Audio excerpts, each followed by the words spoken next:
இவனுடைய பரிசுத்தமான நாம மகிமைப்படுவதாக. இன்றைக்கு அநேக நாட்களுக்கு பின்பு உங்களோடு இணைந்து கர்த்தருடைய பிரசனத்தில் வந்திருக்க தேவன் தந்த இந்த பெரிய வாய்ப்புக்காக தேவனை ஸ்தோத்திரிக்கிறேன். நீங்கள் எல்லாரும் ஆராதித்துக் கொண்டிருக்கிற இதே வேளையிலே தேவ வார்த்தைக்கு முன்பதாக நம்ம ஒவ்வொருவரும் வரும் பொழுது கர்த்தருடைய கிருபை அபரிவிதமாக நம்மோடு கூட இடைப்படும்படி நாம் எல்லாம் தலை வணங்கி ஒரு நிமிஷம் தெய்வ பிரசனத்தை நோக்கி பார்க்கலாமா? ஹல்லேலூயா, ஸ்தோத்திரம் ஆண்டவரே. அப்பா, இந்த காலை வேலைக்காக, இந்த ஞாயிற்றுக்கிழமையின் இந்த ஆராதனை வேலைக்காக உமக்கு நன்றி அப்பா. கர்த்தாவே, நாங்கள் ஒவ்வொருவரும் உம்முடைய பிரசன்னத்தில் இணைந்து நாங்கள் வரும் பொழுது ஒரு மனதாய் உம்மை பார்த்து நாங்கள் கேட்கிறோம், எங்களோடு நீர் பேசும்படி ஆண்டவரே. கர்த்தாவே, நீர் எதை சொல்ல விரும்புகிறீரோ அதை நீர் எங்களோடு பேசும் அப்பா. உம்முடைய கிருபையின் வார்த்தைகளை கேட்டு எங்களுடைய வாழ்க்கையில் உமக்கேற்றபடி நாங்கள் ஒவ்வொருவரும் திருந்திக் கொள்ள, எங்களை நடத்தி கொள்ள உங்களுடைய வார்த்தையின் பிரகாரமாக நீர் என்ன எதிர்பார்ப்பை எங்களிடம் இருந்து நீர் எதிர்பார்க்கிறீரோ அதை நிறைவேற்றத்தக்கவர்களாக நாங்கள் ஒவ்வொருவரும் வாழ இந்த ஆலயத்தில் இருக்கிற அனைவர் மேலும் உங்களுடைய கிருபையின் கரம் இருக்கும்படி நான் ஜெபிக்கிறேன். அவர்களுக்கு தேவையான வார்த்தையை நீர் தாரும். பரிசுத்த ஆவியானவரே, நீர் இறங்கும். உங்களுடைய பிரசன்னத்தின் நிறைவை நீர் தாரும். உங்களுடைய கரங்களில் ஒப்புக் கொடுக்கிறோம். இயேசுவின் நாமத்தில் ஜெபத்தை கேட்டருளும் எங்கள் ஜீவனுள்ள நல்ல பிதாவே, ஆமென். ஹல்லேலூயா. இந்த காலை வேலை தந்த தேவனுக்கு நன்றி சொல்லிக் கொண்டு ஆண்டவருடைய வார்த்தைக்கு முன்பதாக நம்ம ஒவ்வொருவரும் வரும் பொழுது இந்த இடத்துல நம்ம வருவதும் நம்ம ஒவ்வொருவரும் கூடி சேர்வதும் கர்த்தரை ஆராதிக்க, கர்த்தரை தொழுது கொள்ளாமே. ஹல்லேலூயா. இந்த வருஷத்தின் 8 மாதங்கள் முடிந்து இந்த 9வது மாசத்தின் முதல் ஞாயிற்றுக்கிழமை இன்னைக்கு தெய்வ பிரசன்னத்தில் இந்த செப்டம்பர் மாதம் வந்திருக்கிறோம் என்று சொன்னால் அவர் தந்த ஆயுசின் நாட்கள், அவர் தந்த கிருபை. கரங்களை உயர்த்தி ஒரு நன்றி சொல்லிடலாமா? ஆண்டவரே, இன்றைக்கு ஆராதிக்க தந்த கிருபைக்காக ஸ்தோத்திரம். ஹல்லேலூயா, glory to God. வேதாகமத்துல நம்ம பார்க்கும் பொழுது அப்போஸ்தலனாகிய பவுலை போன்ற அநேக அப்போஸ்தலர்களை பற்றி நம்ம அங்க பார்க்கிறோம்.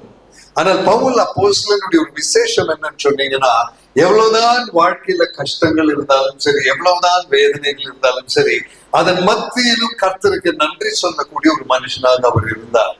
தன்னுடைய வாழ்க்கையின் சுக சௌகரியங்கள் மாத்திரமல்ல, வேதனைகளின் மத்தியிலும் கர்த்தருக்கு நன்றி சொல்ல கற்றுக்கொள்ள வேண்டும் என்பதை சொல்லி தந்த ஒரு பெரிய அப்போஸ்தலன் அவர். காரணம் என்னன்னு பாத்தீங்கன்னா, அநேக முறை நீங்க அப்போஸ்தல நடவடிக்கைகள் ரோமர் எல்லாம் படிக்கும் பொழுது அங்க ஒரு காரியம் பார்க்க முடியும். பரிசுத்த ஆவியானவரே வந்து அப்போஸ்தலனாகிய பவுலை பார்த்து சொல்லி இருக்கிறார், அதாவது நீ போற இடத்துல எல்லாம் உனக்கு கஷ்டங்கள் வரும், நீ போற இடத்துல எல்லாம் உனக்கு சிறைச்சாலையும் அடியும் சண்டையும் தான் வரும். ஆனாலும் அதை ஏற்றுக்கொண்டு கூட அந்த ஊழியத்தை செய்ய அந்த மனுஷன் தெளிவுள்ளவனாக இருந்தார். இன்றைக்கு காலையில் இந்த தேவாலயத்தில் அமர்ந்திருக்கிற நம்மள் அநேகர் ஒரு கஷ்டம் வருவதற்காக இந்த ஆலயத்துக்கு வரல. ஆண்டவர்கிட்ட நன்மை வர, ஆசீர்வாதம் வர, விடுதலை வர, இப்படிப்பட்ட காரியங்களுக்காகத்தான் நம்ம எல்லாரும் கர்த்தரை ஆராதிப்போம். ஆனால் எனக்கு ஒரு கஷ்டம் வரும் என்பதை அறிந்தால் தேவனை துதிக்க நம்மளில் எத்தனை பேர் தயார் உள்ளவர்களாக இருப்போம்? வசனம் சொல்லுகிறது, உன்னுடைய விண்ணப்பங்களை எல்லாம் ஸ்தோத்திரத்தோட தேவனுக்கு முன்பதாக கொண்டு வாங்கள் என்று சொல்லி. ஆகையால் தான் நீங்க கொலோசியர் நிருபம் எடுத்தீங்கன்னா, கொலோசியர் அதனுடைய கடைசி அதிகாரம் 4வது அதிகாரம், கொஞ்சம் உங்க வேதாகமத்தில் எடுக்கிறீங்களா? கொலோசியர் 4வது அதிகாரம். அங்கு சில வசனங்கள் ஆவியானவர் என்னோடு இடைப்பட்ட பிரகாரமாய் இன்னைக்கு அதனுடைய விளக்கங்களை தேவ ஆவியானவர் உங்களுக்கு அதை தரப்போகிறார். கொலோசியர் 4வது அதிகாரம் அதனுடைய முதல் வசனம் படிக்கிறீங்களா பிரதர்? First verse. எஜமான்களே,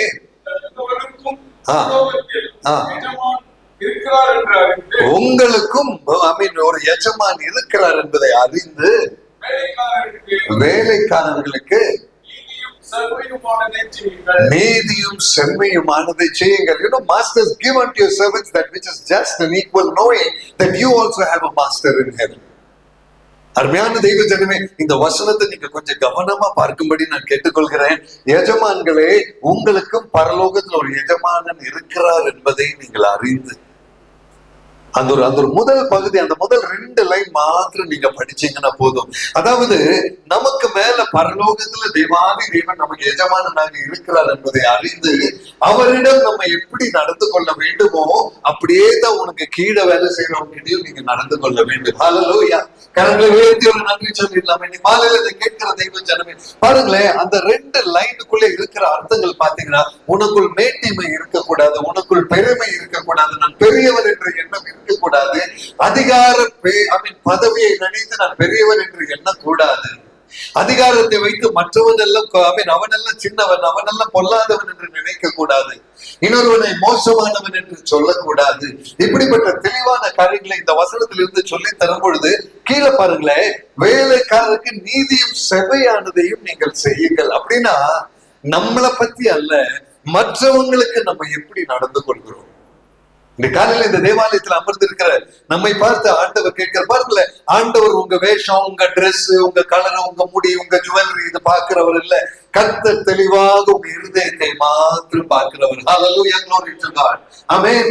நம்மளுடைய இருதயத்தை பார்க்கிற தேவ பிரசன்னத்துல நீங்களும் நானும் இன்றைக்கு இந்த ஆலயத்துல வந்திருக்கும் பொழுது, உங்க கீழே வேலை செய்யறவங்க, இல்லைன்னா உங்களை விட பணத்துல குறைஞ்சவங்க, இல்ல உங்களை விட ஸ்டேட்டஸ்ல கம்மியானவங்க, இல்ல நம்ம அளவுக்கு சொத்து சுகம் இல்லாதவங்களை பார்த்து நம்ம என்ன நம்ம உள்ளத்துல கணக்கு போட்டு நம்ம வச்சிருக்கிறோம் என்பதை மாத்திரம் கர்த்தர் கவனிப்பார். அருமையான தெய்வ ஜனம், இன்னைக்கு நான் சொல்றேங்க, நான் நல்லவன், நான் சரியானவன், நான் பெரியவன், கர்த்தர் என்னை ஆசீர்வதித்தார், அது இதெல்லாம் சொல்றதை விட இல்லாதவன் இடத்தில் நான் எப்படி நடந்து கொள்கிறேன், எனக்கு கீழே வேலை செய்கிற குறைவுள்ளவர்களிடத்தில் என்னுடைய உள்ளம் எப்படி இருக்கிறது, அதைத்தான் கர்த்தர் உன்னிப்பாய் கவனிக்கிறார். ஆகையால் எஜமான்களே, உங்களுக்கும் பரலோகத்தில் ஒரு எஜமானன் இருக்கிறார் என்பதை அறிந்து நீங்கள் நடந்து கொள்ளுங்கள். காரணம் என்ன தெரியுங்களா?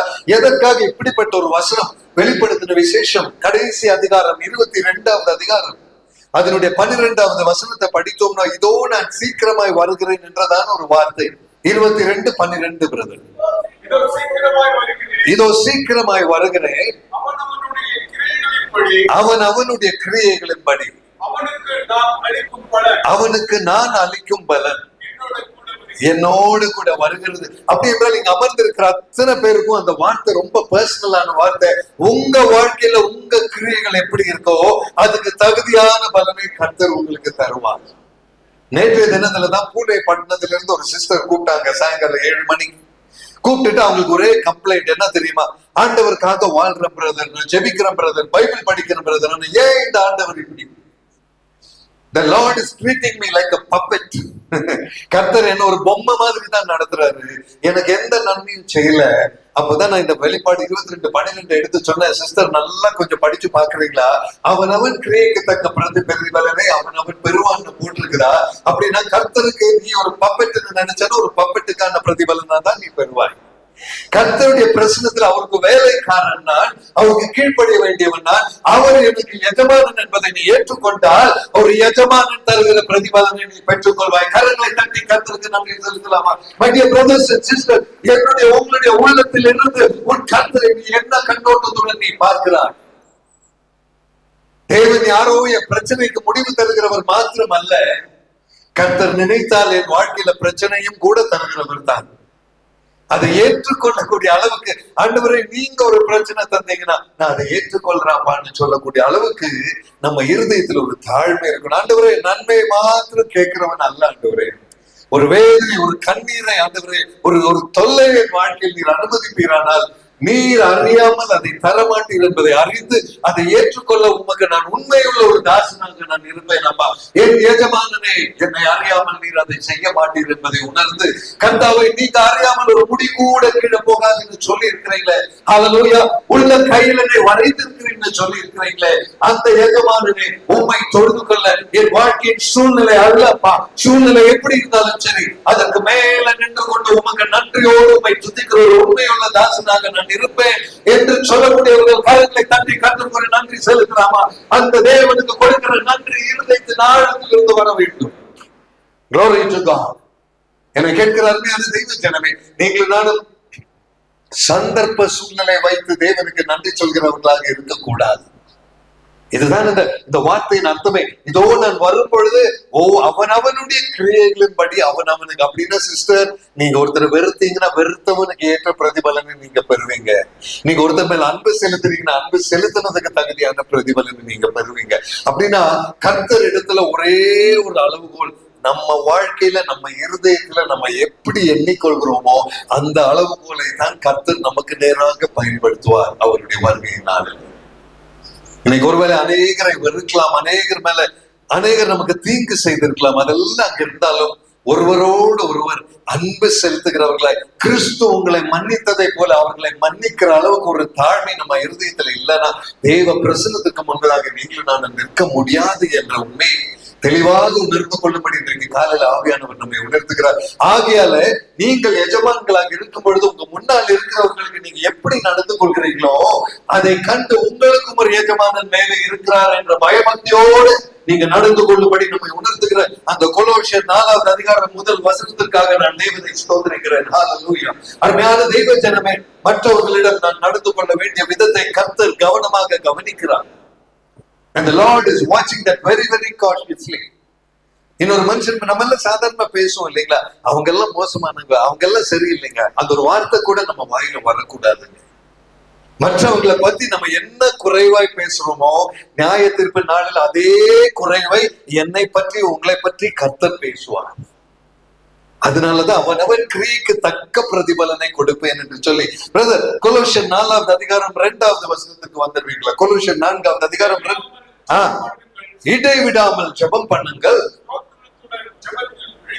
ஸ்தோத்திரத்துடன் ஜெபத்தில் விழித்திருங்கள். அப்படின்னா பிரதர் சிஸ்டர், கொலோசியர் 4னுடைய முதல் வசனத்துல உன் எஜமானனுக்கு நீ கீழ்ப்படிந்து இருக்கிறதை போல மற்றவனை குறித்து நீ நினைத்து கொள்ள சொன்னதுக்கு அப்புறம் 2வது வசனத்துல இடைவிடாமல் ஜெபம் பண்ணுங்கள், ஸ்தோத்திரத்தோட ஜெபத்தில் விழித்திருங்கள்னு சொல்றதுக்கு காரணம் என்ன தெரியுங்களா?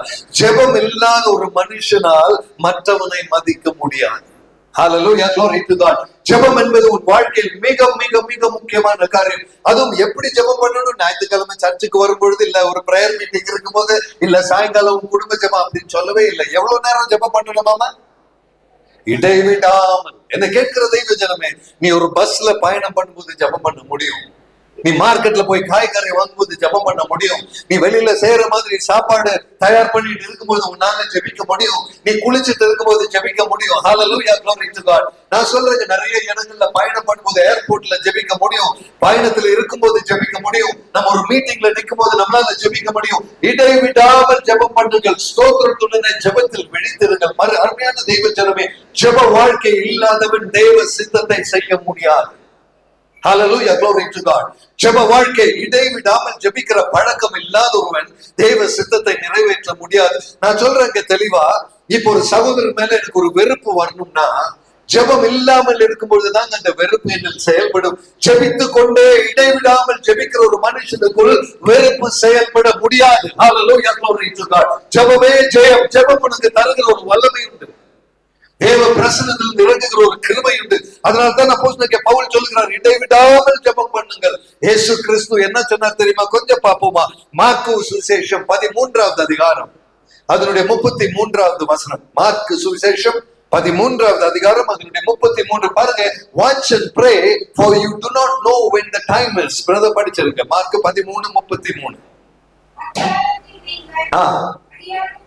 அறியாதபடியால் எச்சரிக்கையாய் இருங்கள், விழித்திருந்து ஜெபம் பண்ணுங்கள். என்ன கேட்கிற தெய்வ ஜனமே, கர்த்தருடைய வருகையின் நாட்களை நீங்கள் அறியாதபடியாக இருக்கிறபடியினாலே உங்களுக்கு ஒரு உத்தரவாதம் உண்டு, விழித்திருந்து எச்சரிக்கையாக ஜெபம் பண்ணுங்கள். ஹல்லேலூயா. அங்க பாருங்க, அந்த வார்த்தை தமிழ்ல அருமையா, எச்சரிக்கையாய் இருங்கள், எச்சரிக்கையாய் இருங்கள். My dear brothers and sisters, இந்த கடைசி காலத்துல எச்சரிக்கையா இருங்கள் என்ற ஒரு சத்தத்தை தெளிவாக தேவாவியானவர் பேசிக் கொண்டிருக்கிற காலம் இது. என்னை கேட்கிற அருமையான சகோதரிமாரே சகோதரிமாரே, உங்களை பார்த்து நான் சொல்றேங்க, உங்க வாழ்க்கையில மற்றவர்கள் கிட்ட நீங்க என்ன எண்ணத்தோடு என்ன மைண்டோடு நடந்து கொள்கிறீர்கள் என்பதை குறித்து மிக மிக மிக எச்சரிக்கையாய் நீங்கள் இருங்கள்.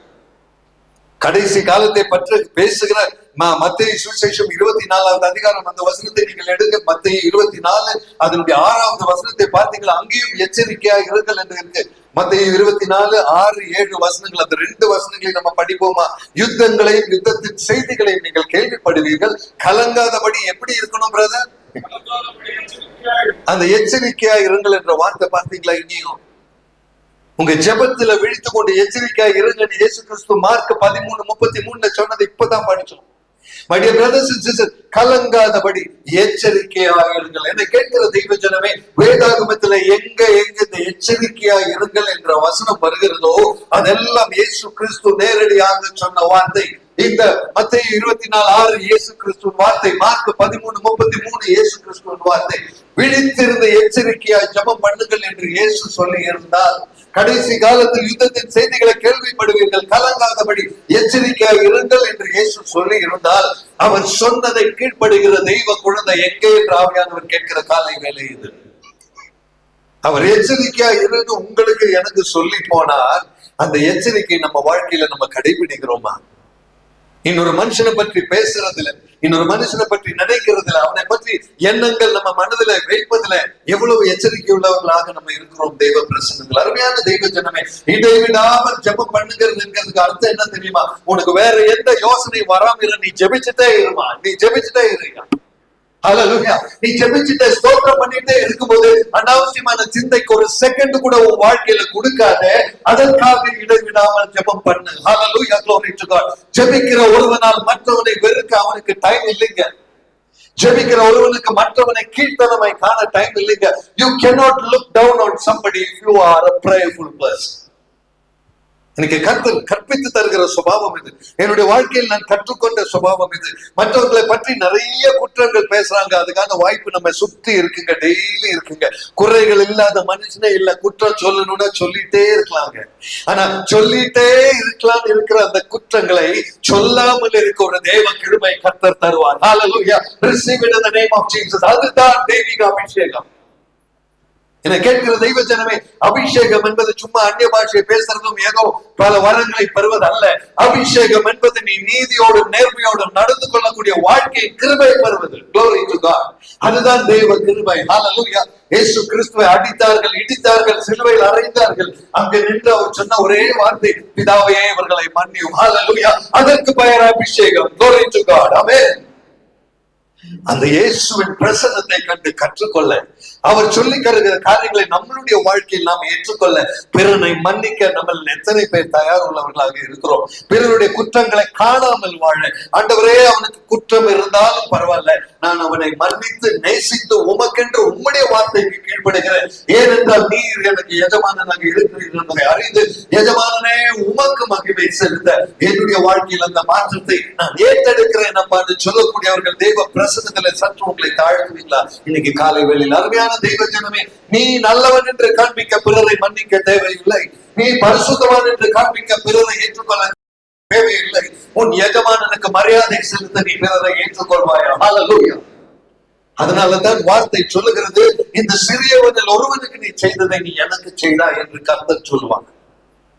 அருமையான தெய்வ ஜனமே, மற்றவர்களை என்ன கண்களோடு நம்ம பார்க்கிறோமோ அந்த பார்வை நீ கர்த்தரை பார்க்கிற பார்வை என்று கர்த்தரை ஏற்றுக்கொள்வார். ஹல்லேலூயா. glory to God. நீ ஒருவனை வெறுக்கிறாய் என்றால் நீ கர்த்தரை வெறுப்பதற்கு சமம். நீ ஒருவனை குறைவாய் பார்க்கிறாய் என்றால் நீ கர்த்தரை குறைவாய் பார்க்கிறாய் என்பது சமம். இதை அறிந்து வாழ வேண்டிய கிறிஸ்தவன் நீ. ஆனால் இந்த அறிவு இல்லாமல் உன்னுடைய வாழ்க்கையில ஒரு கிறிஸ்தவன் என்ற பெயரை வைத்துக் கொண்டு தவறான முறையில வாழ்ந்து கொண்டு இருக்கிறாயா? இன்றைக்கு காலையில இதைத்தான் ஆவியானவர் கேட்கிற கேள்வி. என்ன பதில் இருக்குது நம்ம கையில அவரிடம் கொடுப்பதற்கு? Oh my dear brothers and sisters, நான் சொல்றேன், இதுதான் ஆவியானவர் தருகிற அழைப்பு. இந்த காலை வேளையில பிறனை மன்னிக்கவும் பிறனை ஏற்றுக்கொள்ளவும் முடியவில்லை என்றால் என் இயேசுவையும் ஏற்றுக்கொள்ள என்னால முடியாது. அருமையான தெய்வ ஜனமே, இதை உணர்ந்து நிற்கத்தான் ஆண்டவருடைய வார்த்தையின் தெளிவு இன்னைக்கு நம்மளோடு கூட இடைப்படுகிற வார்த்தை. ஆண்டவருடைய பிரசன்னத்தில் அவரால் நான் ஏற்றுக்கொள்ளப்பட வேண்டும் என்றால் பிற மனுஷருக்கு முன்பதாக நான் தெளிவாக நிற்க வேண்டும் என்பதுதான். Thank you so much. நம்மளுடைய வாழ்க்கையின் தெளிவு எவ்வளவோ அதுதான் நீ பரலோகத்துக்கு போவியா இல்லையா என்பதை முடிவு பண்ணுகிற ஒரே காரியம். நான் சொல்றேங்க சிஸ்டர், நான் சொல்றேங்க பிரதர், நீங்க பரலோகத்துக்கு போவீங்களா இல்லையாங்கிறதுக்கு சிம்பிள் டெஸ்ட் இங்கே நீங்களே உங்க வாழ்க்கையில பண்ணிக்கலாம். உங்க மனசுல யாராவது எனக்கு பிடிக்காது, யாராவது மோசமானவர், யாராவது சரியில்லைங்கிற எண்ணம் இருந்தா நீ பரலோகத்திற்கு போக மாட்டாய். அது ஓப்பனா நான் சொல்றேன், தயவு செய்து என்ன மன்னிச்சுக்கோங்க. இது சபையில சொல்ல வேண்டியது என்னுடைய உத்தரவாதம். எவ்வளவு குறைவுள்ளவன் இருந்தாலும் ஆண்டவரே நீர் நேசித்ததை போல அவன் மேல் அன்பு கூறுகிறேன் என்று சொல்லுகிற நீ பரலோக ராஜ்யத்தை காண்பாய். Hallelujah. My dear brothers and sisters, தெளிவா நான் சொல்றேங்க, மனுஷனுடைய இயல்பு சுபாவம் வெறுப்பு, மனுஷனுடைய இயல்பு சுபாவம் பெருமை, மனுஷனுடைய இயல்பு சுபாவம் மற்றவனை குறைவு சொல்வது. அந்த இயல்பு சுபாவம் இல்லாமல் இனிமேல் வாழ்வது நான் அல்ல, எங்கள் கிறிஸ்து வாழ்கிறார் என்று சொல்ல வேண்டும் என்றால் கிறிஸ்துவின் சுபாவமான மனுஷனுடைய சுபாவம் அல்லாத ஒரு சுபாவத்தை உடையவனாக நீ நிற்கும் பொழுது மாத்திரம்தான் நீ தேவ பிரசன்னத்தை தரிசிக்க முடியும். ஹல்லேலூயா. அப்படிப்பட்ட நீ ஜெப வாழ்க்கை உடையவனாக நீ இருப்பாய். Glory to God. Hallelujah. இந்த ஜெப வாழ்க்கை சாதாரண விஷயம் அல்ல. ஜெபம் என்பது சும்மா ஒரு சடங்கு அல்ல. ஜெபம் என்பது ஒரு பழக்கம் அல்ல. ஜெபம் என்பது கர்த்தருக்கு நான் அடிமை என்று ஏற்றுக்கொள்கிறது. Hallelujah. Glory to God. Brother, இன்னொரு வசனம் படிக்கலாம். எபேசியர் 6வது அதிகாரம் 18வது வசனம். எபேசியர் நிருபம் அதனுடைய 6வது அதிகாரம் 18. Ephesians chapter 6 verse 18. 18வது வசனம். ஓகே, படிச்சிருங்க பிரதர். எஸ். ஆ ஆ ஆ ஆ ஆ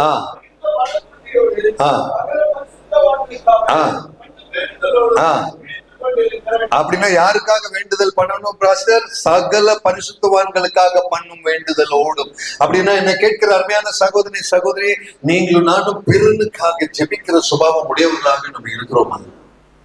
ஆண்டவருடைய வார்த்தை எபேசியர் 6:18 சொல்லுகிறது, நீ ஜெபித்தா மாத்திரம் பத்தாது, சகல விதமான பரிசுத்தவான்களுக்காக ஜெபிக்கிற சுபாவம். இன்னைக்கு நான் கேட்கிறேங்க, உங்க வாழ்க்கையில உங்களுக்கு தெரிஞ்ச அத்தனை பேருக்கு நீங்க ஜெபிக்க ஆரம்பித்த 24 மணி நேரம் போதுங்களா?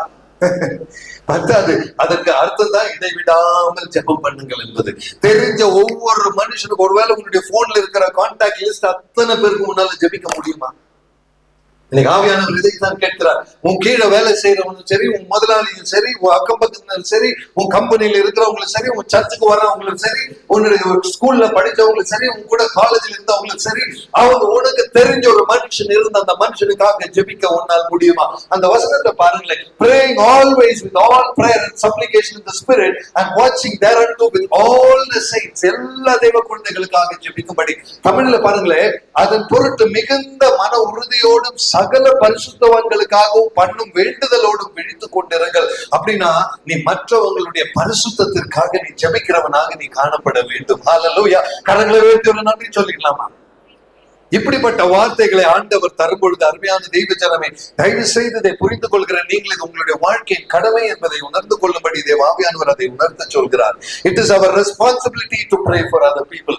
மற்றவங்களுக்கு, எனக்கு தெரிஞ்சவங்க, என் குடும்பம், என் நண்பன், எனக்கு உதவி செய்யறவனுக்கு மாத்திரம் ஜெபிச்சா பத்தாதுங்க. கர்த்தர் என்ன சொன்னார்? உன் சத்ருவுக்காக நீ ஜெபி. ஹல்லேலூயா. உன்னை வெறுக்கிறவனுக்காக நீ ஜெபம் பண்ணி. இதைத்தான் இயேசு கிறிஸ்து சொல்லி தந்தார். அப்படின்னா நீ ஜெபிக்க வேண்டிய கடமை எல்லா மனுஷனுக்காக நீ ஜெபிக்க வேண்டும். ஹல்லேலூயா.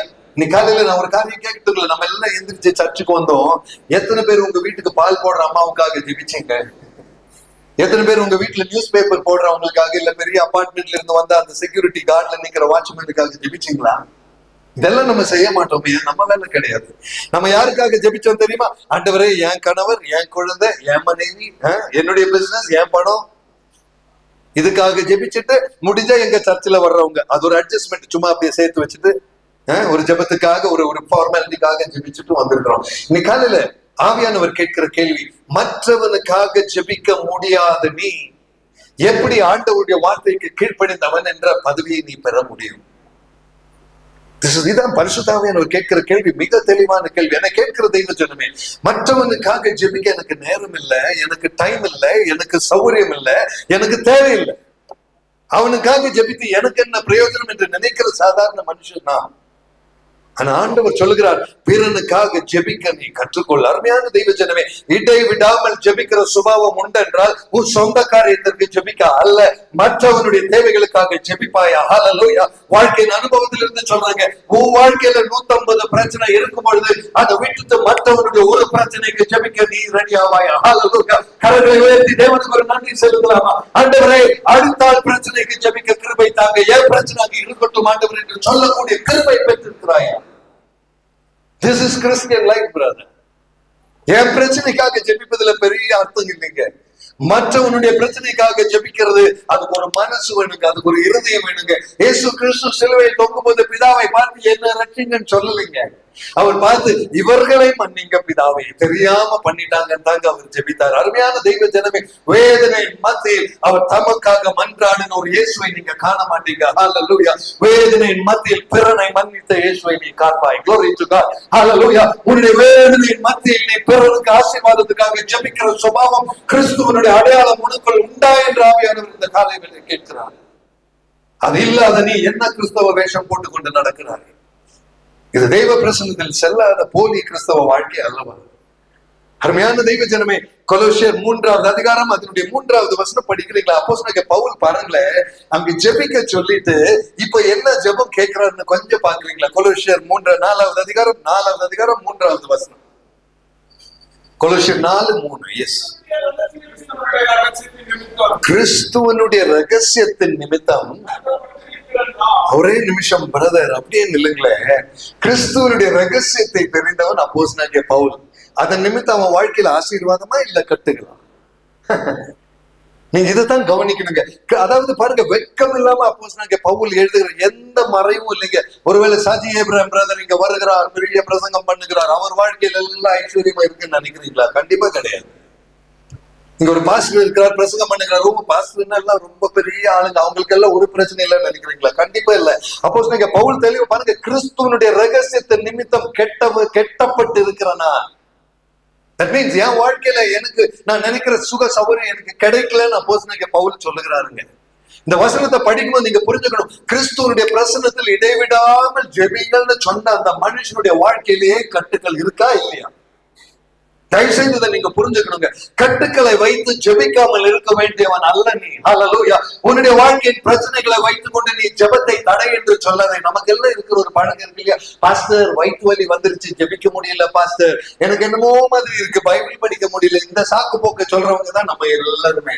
ஆனா வாழ்க்கையில் அவ்வளவு பிரச்சனைகளை வைத்துக் கொண்டு சிறைச்சாலையில் அடைக்கப்பட்டு இருக்கும் பொழுதும் அந்த இடத்துல இருந்து கர்த்தருக்கு நன்றி சொல்லுகிற மனுஷனான ஒரு அப்போஸ்தலனாகிய பவுலை பார்க்கிறீங்கன்னா, இன்றைக்கு காலையில கேட்டுக்கொண்டு இருக்கிற தெய்வ ஜனமே, உன் பிரச்சனையின் நடுவில் நின்று கொண்டு கர்த்தருக்கு ஒரு நன்றியின் சத்தத்தை எழுப்புவாயா? Glory to God. கரங்களை உயர்த்தி ஹல்லேலூயா சத்தத்தை எழுப்பலாமா? ஆண்டவரே நன்றி அப்பா. Glory, hallelujah, hallelujah. Praise the Lord. Amen. என்னை கேட்கிற தெய்வ ஜனமே, உன் வேதனை உன்னை தாக்கும் பொழுதும் அதே நேரத்தில் ஆண்டவரே உமக்கு நன்றி என்று சொல்லக்கூடிய ஒரு பழக்கத்தோடு நீங்க நிற்பீங்களா? அந்த வசனத்தின் பின்னால வரதை பாத்துங்களேன். கட்டுப்பட்டு இருக்கிற நான் அந்த ரகசியத்தை குறித்து பேச வேண்டிய பிரகாரமாய் பேசி அதை வெளிப்படுவதற்கு எனக்காக விண்ணப்பம் பண்ணுங்கள் அப்போஸ்தலனாகிய பவுல் அங்க கேட்கிறார். That means அந்த வார்த்தை பாருங்களா, அந்த ரகசியத்தை பேச வேண்டிய பிரகாரமாய் நான் பேசணும். அப்படின்னா ஆண்டவருடைய செய்தியை நான் பிரசங்கம் பண்றது கூட நான் சரியா பிரசங்கம் பண்ணுங்கிறதுக்காக நீங்க எனக்காக ஜெபிங்கன்னு கேட்கிற ஒரு அப்போஸ்தலன் இது. என கேட்கிற தெய்வ ஜனம், இங்கதான் நமக்கு ஒரு கேரக்டர் புரியுங்க. எவ்வளவு தாழ்மை இருந்தா அந்த மனுஷன் இப்படி பேசி இருக்க முடியும்? அப்போஸ்தலனாகிய பவுல் சொல்லுகிறார், எனக்கு சரியா பிரசங்கம் பண்ண தெரியல, சரியான வார்த்தை பயன்படுத்த தெரியல, நான் சரியான வார்த்தையின் பிரகாரம் நான் பேசணும்னு எனக்காக ஜெபிப்பீங்களான்னு கேட்கிறார். My dear brothers and sisters, இந்த வசனத்தில் இருந்து கற்றுக்கொள்ள வேண்டிய ஒரு பெரிய பாடம் உண்டு. ஒரு மனுஷனும் பெரிய மனுஷன் கிடையவே கிடையாதுங்க. ஹல்லேலூயா, glory to God. ஆமென். இன்னைக்கு நான் சொல்றேன், இங்க பிரசங்கம் பண்ற நான் ஒன்னும் பெரிய கிடையாதுங்க. பிரசங்கம் பண்றதுக்கு சொல்லி தாங்க ஆண்டவரே, வார்த்தைகளை நீங்க தாங்க ஆண்டவரே, என்ன பேசணும் பரிசுத்த ஆவியானவரே நீங்க ஆளுகை செய்யுங்க ஆண்டவரே என்று தன்னை தாழ்த்தாத வரைக்கும் எந்த பிரசங்கமும் பெரிய பிரசங்கம் அல்ல. ஹல்லேலூயா, glory to God. I tell you brothers and sisters, தேவ பிரசன்னத்திலிருந்து பெற முடிய தெரியாதவன் கர்த்தருடைய குழந்தை அல்ல. Oh, glory to God. ஒரு செய்தி வேணும்னா நம்ம போய் இன்டர்நெட்ல டவுன்லோட் பண்ணி யார் வேணாலும் செய்தி பேசிக்கலாங்க. அதுல அர்த்தமே கிடையாதுங்க. பரிசுத்த ஆவியானவர் என்ன சொல்ல விரும்புகிறாரோ அதை ஏற்றெடுத்து சொல்ல தன்னுடைய நாவை தேவனுக்கு விட்டு கொடுக்கிறவன் அது தேவ குழந்தை. ஹல்லேலூயா. கரங்களை தட்டி ஒரு நன்றி சொல்லிடலாமா? இது தேவ பிரசன்னம், இது தேவ மகிமை. ஹல்லேலூயா. This is the will of God. This is the power of God. Amen. பிரசங்கம் பண்ண வேண்டிய அந்த ரகசியத்தை பேச வேண்டிய பிரகாரமாய் பேசி, அடுத்த வசனம் பிரதர் படிச்சிருங்க, 4வது வசனம் கூட. அடுத்த வசனம் திருவசனம் செல்லும்படியான வாசலை தேவன் திறந்தருளும்படி யார்கிட்ட எழுதுறாரு தெரியுங்களா? கொலோசியர் சபைக்கு எழுதுகிறார். அதுதான் உங்க பைபிள்ல படிப்பீங்க, கொலோசியர் நிரூபம்னு சொல்லி. இந்த கடந்த 3 அதிகாரம் நீங்க படிச்சீங்கன்னா அந்த சபையில நடக்கிற தப்புகள், அங்க விசுவாசிகள் இருக்கிற குறைகள், அவங்க நடந்து கொள்ள வேண்டிய வழிகள், இவைகள் எல்லாம் அட்வைஸ் பண்ணிட்டு கடைசியாக 4வது அதிகாரத்துக்கு வரும்போது பவுல் போய் அந்த குறைவுள்ள சபையின் மக்களிடமே போய், உங்க கிட்ட எல்லாம் இந்த குறை இருக்குன்னு தெரியும், ஆனா நான் ஒழுங்கா ஊழியம் செய்ய நீங்க எனக்காக ஜெபிப்பீங்களா? ஹல்லேலூயா, glory to God. என்னை கேட்கிற தெய்வ ஜனமே, நான் பெரியவன் அல்ல, நான் ஒரு பெரிய பரிசுத்தவான் அல்ல, நானும் கர்த்தருடைய கிருபையில நிக்கிறேன். உங்க ஜெபம் எனக்கு தேவைன்னு சொல்ற அளவுக்கு தன்னை தாழ்த்துகிற ஒரு அப்போஸ்தலனை பார்த்தீங்களா? அதுதாங்க இயேசு கிறிஸ்துவின் கிருபை. என்னை கேட்கிற தெய்வ ஜனமே, அப்போஸ்தலனாகிய பவுல் இதை எங்கிருந்து கற்றுக்கொண்டார் தெரியுங்களா? தெளிவாக வேதாகமத்தில் இயேசு கிறிஸ்து தன்னைத்தானே அர்ப்பணித்த விதத்துல இருந்து அவர் அதை கற்றுக்கொண்டார். நம்ம கொஞ்சம் பார்க்கலாமா? நம்ம வேதாகமத்தில் இயேசு கிறிஸ்து என்ன செய்தார்? யோவான் சுவிசேஷம் 17வது அதிகாரம் அதனுடைய 18வது வசனம் பிராஸ்டர். யோவான் 17:18 வசனம். 18, 19 2 வசனங்கள் படிக்கணும். 17, 18 படிங்க. பாருங்களேன், நீர் என்னை இந்த உலகத்திற்கு அனுப்பினதை போல நானும் அவர்களை இந்த உலகத்திற்கு அனுப்புகிறேன். இயேசு கிறிஸ்து பிதாவை பார்த்து பண்ணுகிற ஒரு விண்ணப்பம். இந்த 12 சீஷர்களை கூப்பிட்டு நிறுத்தி பிதாவை பார்த்து அவர் ஜெபிக்கிறார். பிதாவே, நீங்க எப்படி என்ன அனுப்புனீங்களோ அப்படியே நான் என்னை அனுப்புகிறேன். நான் அனுப்புறதுக்கு முன்னால ஒரு காரியம் செய்கிறார். 19வது வசனம் போடுங்க. 19th verse பாருங்களேன். அவர்களும் சத்தியத்தினாலே பரிசுத்தமாக்கப்பட்டவர்கள் ஆகும்படி அவர்களுக்காக நான் என்னை தானே. அப்படி என்றால் இயேசு கிறிஸ்து பிதாவின் பிரசன்னத்துல போய் சொல்லுகிறார், பிதாவே என்னை நீங்க பரிசுத்தமாக்குங்க. இந்த வசனத்தை அப்பவுமே படிக்கும்போது நான் நினைக்கிறது உண்டு, இயேசு கிறிஸ்து கிட்ட பரிசுத்தமாக்கப்பட என்ன பாவம் இருக்கு? ஏதாவது இருக்கா? இயேசு கிறிஸ்து பாவம் அறியாதவர். அவர் சிலுவையில் சிந்தின ரத்தம் பாவமற்ற ரத்தம். அவர் பாவத்தில் வாழ்ந்தவர் அல்ல, அவர் பரிசுத்தத்தோட வாழ்ந்தவர் என்பதை நம்ம அத்தனை பேரும் அறிந்துதான் இன்றைக்கு அந்த இயேசு கிறிஸ்துவை ஆராதிக்க இப்படிப்பட்ட தேவாலயத்துல நீங்களும் நானும் வந்திருக்கிறோம்னா, அந்த இயேசு கிறிஸ்து பிதாவின் பிரசன்னத்துல போய் இந்த 12 பேரை நான் அனுப்புறேன் ஆண்டவரே, அவங்க பரிசுத்தமாய் வாழ்வதற்கு நான் என்னை பரிசுத்தமாக்கி கொள்கிறேன். இந்த இடத்துல இந்த வசனத்தை நீங்க படிக்கும் பொழுது அப்படியே அப்போஸ்தலனாகிய பவுலை கொஞ்சம் திரும்பி பார்க்கிறீங்களா? நான் தேவனுடைய ரகசியங்களை சொல்ல வேண்டிய பிரகாரமாய் சொல்ல எனக்கு வாசல்கள் திறக்கும்படி எனக்காக ஜெபியுங்கள் கேட்கிற பவுலை கொஞ்சம் திரும்பி பார்க்கிறீங்களா? இயேசு கிறிஸ்து பிதாவின் முன்னிலையில் என்ன செய்தாரோ அதே விண்ணப்பத்தை அப்போஸ்தலனாகிய பவுல் அந்த சபையின் முன்பதாக அவர் வைக்கிறார். அருமையான தெய்வ ஜனமே, மற்றவர்களை பார்த்து எனக்காக ஜெபிங்கன்னு சொல்றதுல ஒரு மனுஷனுடைய வாழ்க்கையில தாழ்மை இருக்க வேண்டும் என்பது தேவ வார்த்தையின் தெளிவு. ஹல்லேலூயா, glory to God. இயேசு கிறிஸ்துவே பிதாவின் முன்னிலை இந்த அளவுக்கு தன்னை தாழ்த்துவார் என்றால் நீங்களும் நானும் எம்மாத்திரம் தெய்வ பிரசன்னத்துல போய் நிற்பதற்கு. இன்னைக்கு இந்த ஞாயிற்றுக்கிழமை இங்க வந்திருக்கோம். நான் கேட்கிறேங்க, நம்ம எல்லாம் தெய்வ பிரசன்னத்துல வரும்பொழுது ஆண்டவரே இவர்கள் எல்லாரும் பரிசுத்தமாய் இருக்கும்படி என்னை நீங்க பரிசுத்தப்படுத்துங்கன்னு கேட்கத்தான் இயேசு கிறிஸ்து கற்றுக் கொடுத்தார். ஹல்லேலூயா.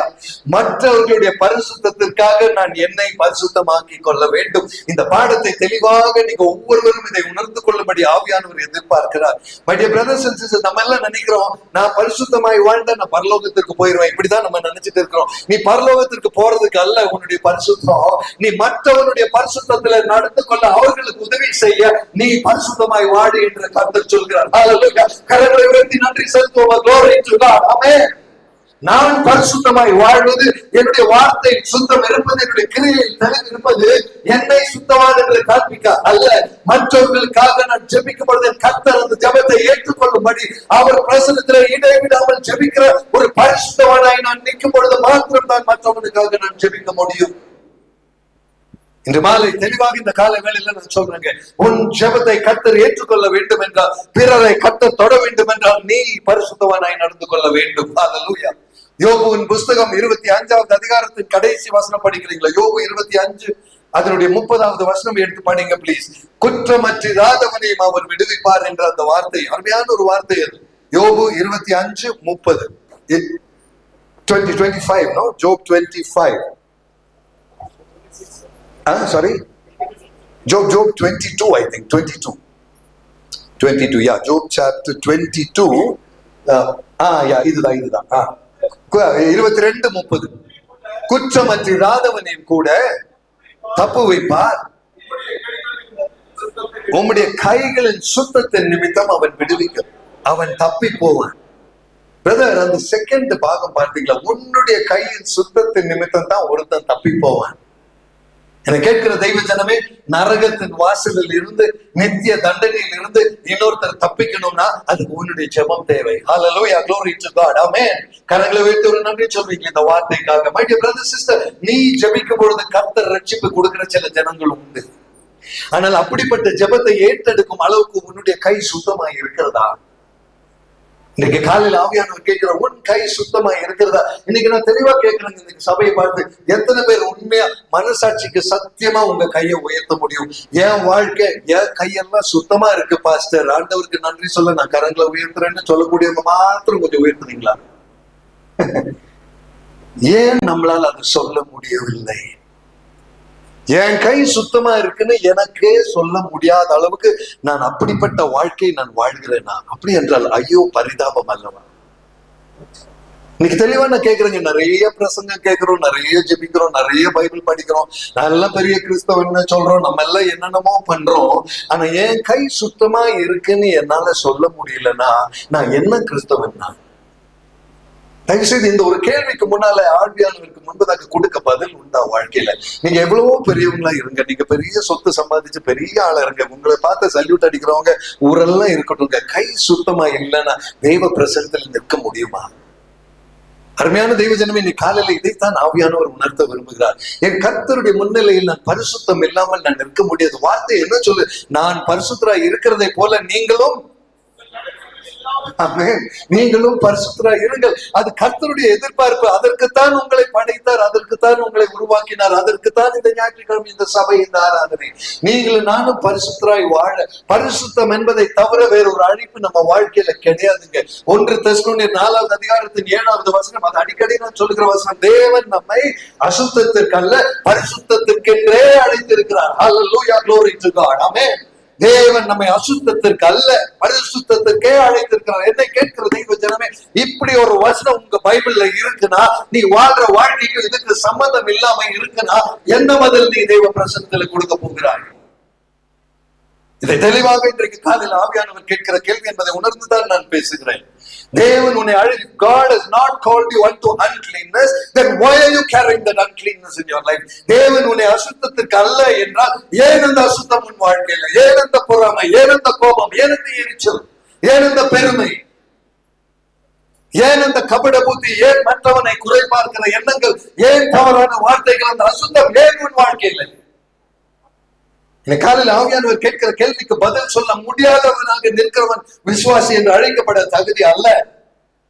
I'm very very clearly telling you that, church. இதுதான் ஆண்டவருடைய வார்த்தை இந்த கடைசி காலத்தில். அதனாலதான் சொன்னார், ஜாக்கிரதையா இருங்கள், ஜாக்கிரதையா இருங்கள். Hallelujah. My dear brothers and sisters, உன் வாழ்க்கை ஜாக்கிரதை எங்க என்று ஆவியானவர் கேட்கிற நிமிஷம் இது. Are you ready to give an answer to God? உன் கர்த்தருக்கு என்ன பதில் நீ கொடுப்பாய்? இன்னைக்கு தெளிவாக தெய்வ பிரசன்னத்தில் நின்று சொல்றீங்க, கர்த்தர் வருவார், கர்த்தர் வருவார், 2வது வருகை வரும், அதெல்லாம் நமக்கு தெரியும். ஆனா வர்ற அன்னைக்கு நீ பரலோகத்திற்கு போவியா என்றதுல ஏன் இவ்வளவு சந்தேகம்? உண்மையான கேட்கிறேங்க. ஆண்டவருடைய பிரசன்னத்தில் நின்று கொண்டு நம்மள ஒரு ஆளுக்கு கூட அந்த நிச்சயம் இல்லைன்னா, என்ன ஆராதனை, எதற்காக இந்த சபை, எதற்காக இந்த பைபிள், எதற்காக இந்த ஜெபம், என்ன கிறிஸ்தவ வாழ்க்கை நீங்களும் நானும் வாழ்ந்துட்டு இருக்கிறோம்? கொஞ்சம் பதில் கொடுக்க முடியுமா தெய்வ பிரசன்னத்தில்? அலட்சியமாய் வாழ்கிற கிறிஸ்தவ வாழ்க்கை தான் நம்மளுடைய வாழ்க்கை. தெய்வ பிரசன்னத்தில் சரியில்லாத கிறிஸ்தவ வாழ்க்கை, என் கை சுத்தம் இல்லாத கைகள் என்பதை அறிந்துதான் நம்ம ஆராதித்துக் கொண்டு இருக்கிறோம். அப்படி என்றால் நான் தவறாக வாழ்கிறேன் என்று அறிந்தும் வந்து சும்மா ஹல்லேலூயா ஸ்தோத்திரம் சொல்லி வேஷம் போட்டுட்டு போக வந்திருக்கிறோமா? இதை ஆவியானவர் இன்றைக்கு கேட்கிறார். பதில் சொல்ல உன்னால் முடியுமா? I don't know why the Holy Spirit is speaking really clearly today. Please, my dear brother, sister, தயவு செய்து இந்த அலட்சியம் உங்க வாழ்க்கையில் நீ இருக்க கூடாது. நீ நாட்கள் அதிகம் இல்லை, நீ ஜாக்கிரதையாக இருக்க வேண்டிய காலகட்டம் இது. அதை உணர்ந்து கொள்வதற்காக நான் தேவனை ஸ்தோத்திரிக்கிறேன். ஹல்லேலூயா. ஒரு விசை தெய்வ பிரசன்னத்தில் ஒப்புக்கொள்வோமா? நான் குறை உள்ளவன் ஆண்டவர். இன்னைக்கு காலையில நான் கேட்கிறேன், ஆவியானவருடைய கிருபையா, ஆண்டவரே என் வாழ்க்கையில குறை உள்ளவன் ஒத்துக்கொள்கிறவங்க கொஞ்சம் கையை தூக்குவீங்களா? முதல்ல நான் தூக்கிக்கிறேங்க. ஹல்லேலூயா. ஆண்டவரே நான் குறை உள்ளவன் என்று ஒத்துக்கொள்கிறவங்க உங்க கையை கொஞ்சம் தூக்குவீங்களா? குறைவே இல்லாதவர்கள் கையை தூக்காதீங்க. நீங்க பரலோகத்திற்கு இங்கிருந்தே போற மாதிரி தான் தெரியுது. My dear brothers and sisters, இந்த குறை உண்டு என்று ஒத்துக்கொள்கிறதுல தாங்க அந்த தேவ கிருபையே உங்க வாழ்க்கையில இறங்கும். அதுதான் அப்போஸ்தலனாகிய பவுல் அந்த கொலோசியர் 4:3வது வசனத்தில் சொல்கிறார், ஆண்டவருடைய வார்த்தை அது தக்க பிரகாரமான வசனங்களால் சொல்லி எனக்கு தகுதியான வாசல்கள் திறக்கும்படி எனக்காக ஜெபிங்க. என்னை கேட்கிற தெய்வ ஜனமே, நான் சும்மா எனக்கு பிடிச்ச மாதிரி பேசக்கூடாதுன்னு அவர் அங்கே ஜெபிக்கிறார். ஹல்லேலூயா.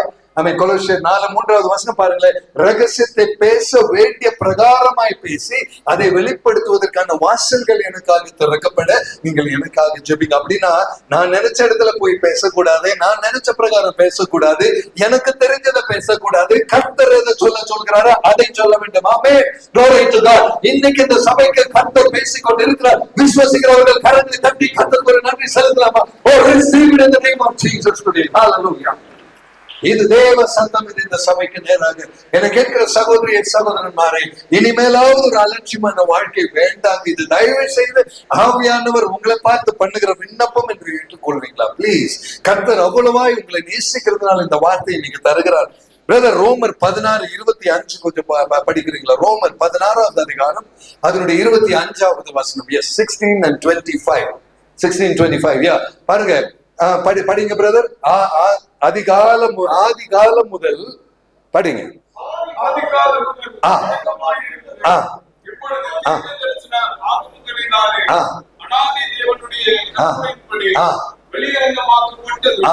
சகல ஜாதிகளும் விசுவாசத்திற்கு கீழ்ப்படியும்படிக்கு அவர்களுக்கு அறிவிக்கப்பட்டதுமாய் இருக்கிற ரகசியத்தை வெளிப்படுத்துவதற்குத்தான் ஆமென் கிறிஸ்துவை பற்றிய பிரசங்கமாகிய என் சுவிசேஷத்தின்படியே உங்களை ஸ்திரப்படுத்த வல்லவரும் ஆமென் ஆமென் ஆமென். நீங்க பாருங்களேன். போதும் பிரதர். அந்த previous word போடுங்க. 24, 25, 26 கீழே அடுத்த வசனம் பாருங்களேன். இயேசு கிறிஸ்துவை பற்றிய பிரசங்கமாக என் சுவிசேஷத்தின்படியே உங்களை ஸ்திரப்படுத்த அவர் வல்லவர். ஹல்லேலூயா.